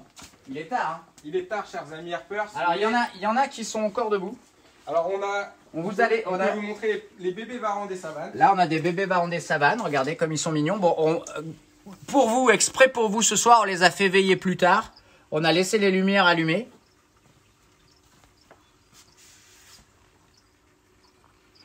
Voilà. Là, on a des petits Tristis orientalis, un magnifique petit varan australien. Superbe. J'adore cette espèce. Là, un mini varan australien, Varanus gileni. On a pété là. Là, encore des Tristis. Là, vous avez des Pogona Henri On a reçu aussi des bébés Pogona. Donc, vous avez des Coral Red super Hippotrans. Des super Citrus aussi. Et là, des magnifiques Varanus acanthurus Red Akis. Donc, Akis, c'est l'abréviation pour acanthurus chez les Australiens. Et ça, c'est la forme qu'on appelle Red. Ils sont vraiment magnifiques. Ils ont bien poussé en plus. Ils ont là, bien vraiment poussé une, là. Ils une commencent belle à coloration. avoir. Quand ils sont petits, il n'y a pas encore les belles couleurs, mais la grosse différence, c'est au niveau de la coloration rougeâtre, mais aussi sur le dessus de la tête, il y a une pattern que vous n'avez pas sur l'acanthurus classique. Ça, c'est la grosse différence. Sur la tête, il y a un dessin en fait que vous n'avez pas. Donc, Nous avons des petits bébés trop mignons. alors après, Alors, on nous avait demandé les gastropholis, mais apparemment, ils sont de l'autre côté. Ils sont de l'autre côté. Ah, c'est les gastropholis de Dude maintenant. Ouais, elle me les a volés. Donc là, des Morelia viridis, on en a bien sûr. Bon, il y en a certains qui sont au mu. Là, c'est un beau sorong. Des lérés, des jayapura. Pour les gastropholis, là, tout s'est éteint. Donc, là, les varans arboricoles, ils dorment. Salut, duchesse. C'est notre petite femelle Resengiri. Là, on va vous faire des nouvelles vidéos. Ah, elle est encore réveillée. Donc là, d'autres Morelia viridis, des jeunes. Donc là, un qui est un biac qui est en changement ontogénique. Voilà, il est entre le jaune et le vert. Et des fois, certains biacs restent comme ça. Donc alors maintenant, on sait que c'est une nouvelle espèce. On vous avait fait une belle émission avec Lionel Shiger. Malheureusement, la vidéo bug, je vais essayer de la recharger sur YouTube. Là, on a la chance d'avoir encore... Il va bientôt partir chez notre ami Vincent, qu'on salue. Vincent, Ouais, voilà salut ton Vincent qui était Corallus. impatient de voir son Corallus. Voilà, Et ton bah, il est là, Corallus Vincent. Blatesi. Tiens, alors, on va le réveiller un petit peu, si tu veux. Exprès pour toi. Allez, je vais le sortir, Vincent, puisque tu es là. Il va le sortir. Hello. Salut. Alors, tous les serpents arboricoles hein, qui ont cette position bien typique qu'on retrouve chez les Morelia viridis, bien sûr, mais chez les Corallus bathesi, Caninus, etc. Donc, ça, c'est leur position de repos. Donc, c'est des animaux qui sont strictement nocturnes. En fait, ils sont vraiment en chasse la nuit. Alors, parfois, ils peuvent bouger la journée dans la nature, mais en captivité, j'en ai jamais vu un en activité la journée. Hein. C'est hyper rare. Et même là, vous voyez, il est que 8h42. Et moi, quand je viens le nourrir, souvent, enfin, quand je viens les nourrir, c'est en plein milieu de la nuit. Voilà, j'aime bien me coucher tard, donc vers minuit, 1h du matin. Et là, ils sont vraiment en chasse. Et pour aller chercher un animal comme ça, vu qu'il est sur sa branche, il faut le prendre toujours gentiment par en dessous. Voilà, et le décrocher gentiment. Et l'inviter à venir sur vos mains. Vous voyez, je mets une main en l'air. Et après, je vais gentiment titiller au niveau de la queue ici. Alors, le bathesi est un serpent très très doux. Voilà, c'est un serpent hyper calme, contrairement à certaines légendes terrariophiles. Et ce qu'on peut voir dans certaines vidéos où on dit que les Corallus caninus, ils sont hyper chauds et tout. Moi, j'en ai eu pendant plus de 10 ans. Et les miens, je les manipulais tous comme ça. Donc, c'est des animaux qui, une fois en confiance, sont de nature plutôt calme. Qui ont un métabolisme assez lent. Voilà, et vous voyez, n'importe quel serpent, même ceux qu'on vous dépeint sur internet comme Alors, vu qu'on est confiné, on a encore beaucoup de clients qui commandent des animaux chez nous et qu'on garde avec plaisir. Donc, Kader, voilà ton petit python diamant. Non, c'est pas celui-là. C'est pas celui-là? Non, celui Kader, c'est pas celui-là, Kader. Ça, c'est comme oui. il a un an de plus que le tien, doucement. Non, t'inquiète, je l'ai vu. Le Alors, tien, Kader, il est là. je te montre le tien après. Il n'a pas mangé. Je ne sais pas. Donc, regardez, un gros plan sur la tête, là. Voilà, Vincent, la merveille que tu vas avoir bientôt. Et voilà, ça, c'est pour toi, Kader. Alors, il est en mu, lui. Ouais. Il va être tout beau. Alors, évidemment, on vous en a parlé, les pythons diamants, hein, là, quand ils sont petits, en général, ils sont pas très spectaculaires, et puis ils grandissent. Bah, on a vu Plus tout à ils l'heure deviennent avant l'adulte dans ton bureau. excellantes. Regardez ces yeux de ouf. Et ces énormes fossettes thermosensibles. Voilà, et c'est pour ça que la nuit, ils sont très à l'aise pour chasser, puisqu'ils chassent des mammifères. Alors Anthony, pour les varans, bah, malheureusement, ils font dodo. On a pris un peu trop de temps avec Nicolas, on a beaucoup discuté. Mais Et on t'inquiète va pas, te- il y a plein on va te les montrer. Viens avec moi. Il y a plein de vidéos qui arrivent. Viens avec moi, Anthony. Voilà, c'est en train de faire dodo. Donc en voici un ici. Et un juste là-haut. Et n'hésitez pas à nous suivre sur nos réseaux sociaux parce qu'on va vous faire plein de vidéos tout au long. Ah ouais, là on est loin et voilà, c'est bon, ça s'est reconnecté? Super. Bon bah, je pense que on va faire un tout petit tour là-bas et après on va vous quitter. On va vous chanter a cappella le Pour ceux qui générique. voulaient voir du Kingi, Ah voilà, on peut tenez, vous montrer des petits bébés. regardez pareils, la nuit comment ça se passe chez les Kingi. tout mignons. Voilà où ils dorment. Ils dorment sur les portes. Alors on est désolé, malheureusement on ne pourra pas montrer tous les animaux qui sont réservés parce que je pense que sinon on peut rester encore ouais, quelques heures sinon avec vous. on va rester jusqu'à minuit. La question pour l'incubateur. Ah ouais, la question pour l'incubateur. Ouais, il faut qu'on fasse ça avant la Oui, fin. c'est vrai qu'on avait fait un jeu. Attendez, alors là ici on m'avait demandé aussi. Ah bah là il y a encore des bécaries qui sont allumées qu'on peut vous montrer. Après on a Et quelques après, c'est bois bon. aussi, des bois constricteurs Ah merde, qu'on j'ai peut pas montrer. de clé. Tu n'as pas la clé? Je n'ai pas la clé. J'arrive. Donc là une belle femelle boa amarali, boa constrictor amarali, c'est une sous-espèce qu'on trouve en Bolivie et au Brésil, qui est très très rare en captivité. Il n'y en a pas énormément, que ce soit aux États-Unis ou en Europe. Donc là c'est une femelle adulte qui a déjà reproduit et qui est destinée à reproduire à nouveau, j'espère, parce que j'ai jamais reproduit cette espèce de boa. Par exemple, j'ai reproduit les constrictors, les impérators bien sûr, mais jamais d'amarali. J'avais un couple à l'époque, mais j'ai jamais réussi à le reproduire. Hello. Là, elle dort, la mémère, mais elle l'a cherché. Alors, vous voyez, pas besoin de crochet et tout. Je la connais, je sais qu'elle n'est pas ultra vorace et qu'elle est plutôt cool. Et vous voyez, toujours, j'y vais en cuillère par le dessous. Bon, les boas, c'est assez chiant parce que c'est une grosse bébête assez rigide par rapport à d'autres gros boïdés comme les molures et tout ça. C'est pour ça qu'on les prend plutôt pour faire des démonstrations et tout. Pour ceux Les qui boas, voudraient avoir des uroplatus, je vous invite à regarder nos vidéos sur notre chaîne YouTube. On les a présentées il y a quelques temps. Magnifique On femelle n'a amarali. malheureusement pas le temps ce soir, mais vous la retrouverez sur nos différentes vidéos. Hop, on va la remettre. Hello. Elle est en mue d'ailleurs. Regardez son ventre. Voilà. Là, vous pouvez voir. Ça se voyait pas au niveau de ses yeux parce qu'ils sont déjà recollés. Mais là, au niveau de son ventre, vous voyez, elle est bleutée. Parce qu'elle est en mue. Donc, elle passe sur son plus bel atour. Mais et là, vous avez vu, c'est un très gros animal. Mais il est vraiment, hyper cool. Et tous les serpents sont hyper cool dès l'instant que vous êtes cool. Hein. Ça, je vous le dis et je vous le répéterai tant qu'il le faudra. Donc, soyez cool, n'ayez pas peur de vos animaux. Apprenez à les comprendre, à les lire. Alors, les deux, tout se passera bien. Les 2 pitons diamants sont réservés pour ceux qui posaient la question. Mais on en aura d'autres. Le mâle adulte Tristis est parti. Donc, on ne pourra pas vous le montrer ce soir. Les longicoda font dodo et on n'aura malheureusement pas le temps de vous les montrer, mais ça peut aussi nous donner l'idée de vous faire d'autres vidéos et de vous montrer tout ça. Je pense qu'on va vous faire un airport spécial boa constrictor parce que en fait vous avez, venez là, il y en a un magnifique. Et nous n'avons pas de Scyloporus malacticus. Non, malheureusement. Regardez, un magnifique Suriname. Hello. Et pour tous ceux qui nous regardent en famille, on vous fait des gros bisous. Voilà, gros bisous à tous. Un magnifique boa constrictor du Suriname, enfin maintenant boa constrictor. On le reconnaît par ses ocelles particulières, cette tête vachement fine et cette queue bien rougeâtre. C'est pour ça que les Américains l'appellent Red Tail Boa. Et ils sont vraiment magnifiques. Et ça a été mon 2e serpent et j'ai toujours eu beaucoup d'amour pour les constrictors. C'est un grand classique, ça fait des années qu'ils sont élevés en captivité. Mais voilà, c'est comme un perfecto, c'est toujours magnifique, quoi. Et vous voyez, ils sont toujours très calmes. Donc si on y va à la cool... C'est vrai que si vous regardez, vous avez vraiment un pattern qui est... Ouais, le pattern spécifique du constrictor. Et là, c'est la forme du Suriname, qui est la même que celle de la Guyane française. Ensuite, en dessous, on a un péruvien. Et donc, on va passer au... On va passer à la question.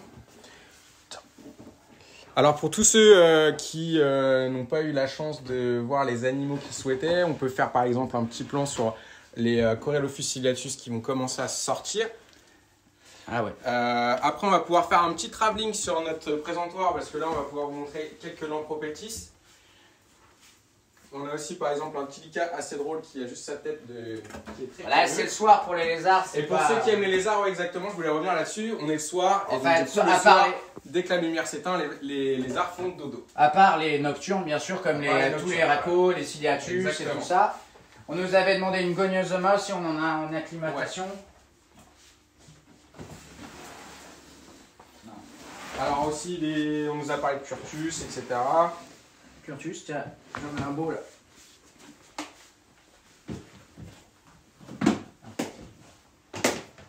Hop. Ces fameux Curtus super, soi-disant super agressifs, etc. Bon, bah regardez. Hein. Aucun problème. Celui-là, c'est celui de Sergio qui va partir en Italie. Et je vous présente un petit Hondurensis Snow aussi, qui a été demandé en commentaire. Donc Marsu, voilà l'animal. Et donc, comme vous le voyez, ce Curtus est super cool. Né en captivité. Et il y a des très belles souches comme ça, très, très foncées. C'est des animaux que j'élève depuis 1999 et que j'ai toujours beaucoup aimé. Alors les caméléons font dodo. Ah ouais, les caméléons. Là, ils sont vraiment en train de dormir. Donc malheureusement, on ne pourra pas vous les présenter. Les Curtus, on vous a montré. Goniosoma. Alors, je vais le faire. Nico va vous les montrer. Nico va juste ranger le Curtus. On peut venir par ici en attendant et faire un petit plan donc sur différentes Pantherophis guttatus, différents types de colubridés aussi. On va avoir des Irix, des serpents des maisons. Et après, on va avoir quelques Lampropeltis. Alors, la catégorie Lampropeltis, elle est en travaux actuellement. D'ici quelques jours, vous pourrez voir vraiment l'ensemble des animaux disponibles et chacun aura sa petite photo personnelle. On va retourner là-bas du coup et voilà. On va aller voir la Goniosoma. Voilà, une espèce aussi réputée assez nerveuse et tout. Et c'est vrai qu'au départ, elles sont vachement craintives, elles se gonflent quand elles ont peur. Alors c'est un animal qui est assez impressionnant parce que justement elle a la capacité d'ouvrir vraiment au niveau de la gorge. Voilà, et si vous faites des gestes devant, elle peut avoir des réactions de défense. Mais c'est pour ça qu'il faut voilà, toujours être tranquille par le dessous. Vous voyez, même quand elle s'agite un petit peu. Et là il n'y a pas de Ça, et là, elle regarde Dim. Voilà, et là elle va commencer un petit peu à gonfler. Et encore, on n'est vraiment pas sur une grosse réaction. Voilà, et en fait, c'est elles qui peuvent garder leur langue à l'extérieur. Regardez, elles ont une langue magnifique et bleue. Donc là, elle voit l'appareil passer, ça l'inquiète. Regardez le changement de son rythme de langue. Même Voilà. d'activité, hein, là elle est vraiment posée, elle attend. Ouais, mais regarde, tu vois, elle voilà. s'inquiète parce que tu vois, la langue, elle la sort pas de la même manière. Alors pour ceux qui souhaitaient voir des boulangeries ou qui souhaiteraient acheter des boulangeries, on va attendre que le confinement se passe. Parce que c'est vrai qu'un bon pain au chocolat et une bonne boulangerie, on a besoin de plus de boulangeries Oui. à Rambouillet. Vive les viennoiseries. Et là, Et si regardez, vous dès passez qu'elle nous voir, s'inquiète, vous pouvez ramener regardez des pains au chocolat. comme elle se gonfle. Donc ça, c'est des animaux qu'on acclimate, qui ont été prélevés, parce qu'il n'y a pas beaucoup de, faut le dire, hein, parce qu'il n'y a pas beaucoup de spécimens en captivité, donc il faut de temps en temps en ramener un petit peu. Mais l'important, c'est de bien s'en occuper pour justement qu'elle soit capable de bien s'acclimater et de se reproduire. Donc voilà, là, c'est quand elle s'inquiète un petit peu qu'elle se gonfle. Mais il y a vraiment moyen, vous voyez, de les manipuler, de les calmer, et que ça se passe très bien.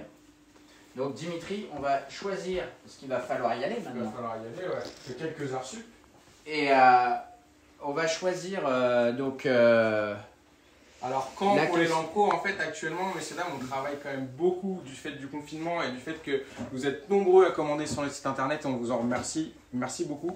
Par contre, du coup, on prend du retard sur d'autres choses. Et donc la mise en ligne, elle va avoir lieu, on espère, sur la semaine prochaine. Ouais. Voilà, donc sur les On s'est donné Rhapsodactylus, ça sur comme, les Lampropeltis, on va essayer de faire la plupart des colubridés qui sont disponibles en magasin. Et on va essayer de vous faire donc, des photos de chaque animal. Pour que vous puissiez vraiment choisir l'animal qui vous fait le plus plaisir. Et donc, pour notre jeu, est-ce que tu as une idée, Nicolas? Ouais. Alors, comment s'appelait Attention. la première espèce de Morelia que je vous ai montré sur mon album, qui a été la première, enfin, les premiers à avoir été reproduits en France chez NH Reptile? Quelle était cette première espèce de Morelia? Je sais même pas. À vous de jouer, les gars. Alors, je vous dis, moi j'étais juste à côté de lui et là, comme ça, je sais même pas. La première espèce que j'ai montrée. Voilà. Et j'ai dit, j'ai eu 31 œufs et 34 bébés. Attention, Il y a eu des twins, les gars. il y avait eu des twins. Alors Donc, là, on on vous vous a laisse le dit. porte. Morelia Bradley. Bravo! Bravo, Manon.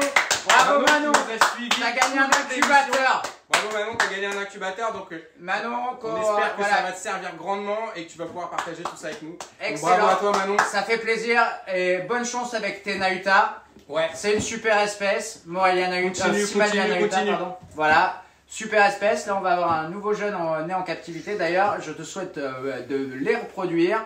C'est une espèce que j'ai découvert à l'époque, au milieu des années 90 chez Franck. Et si tout se passe bien, dans l'émission, on va avoir bientôt un invité qui connaît très bien l'Indonésie et qui pourra nous parler de toute l'histoire, de tous les Simalia, de tous les varans. Voilà, comment ils ont été trouvés, quels exportateurs, etc. Donc en tout cas, Manon, félicitations. Bravo, Manon. Bravo à toi. Et bon courage, et bien vu. Et On ça va te fait contacter, plaisir. du coup, sur, En plus, une fille, Ouais, une voilà. fille, on est content chez Reptiling. Il en faut plus, parce que vous êtes en général très très bien avec les serpents, surtout avec des espèces Ouais. justement comme les Nahuta qui sont un petit peu nerveuses et tout ça. Et c'est cool. Donc on va, comme on n'a pas la guitare tout de suite, on va le chanter a cappella. On va chanter à 1, cappella. 2, 3, 4. Help world, help world, méga tough, excellent. Help world, help world.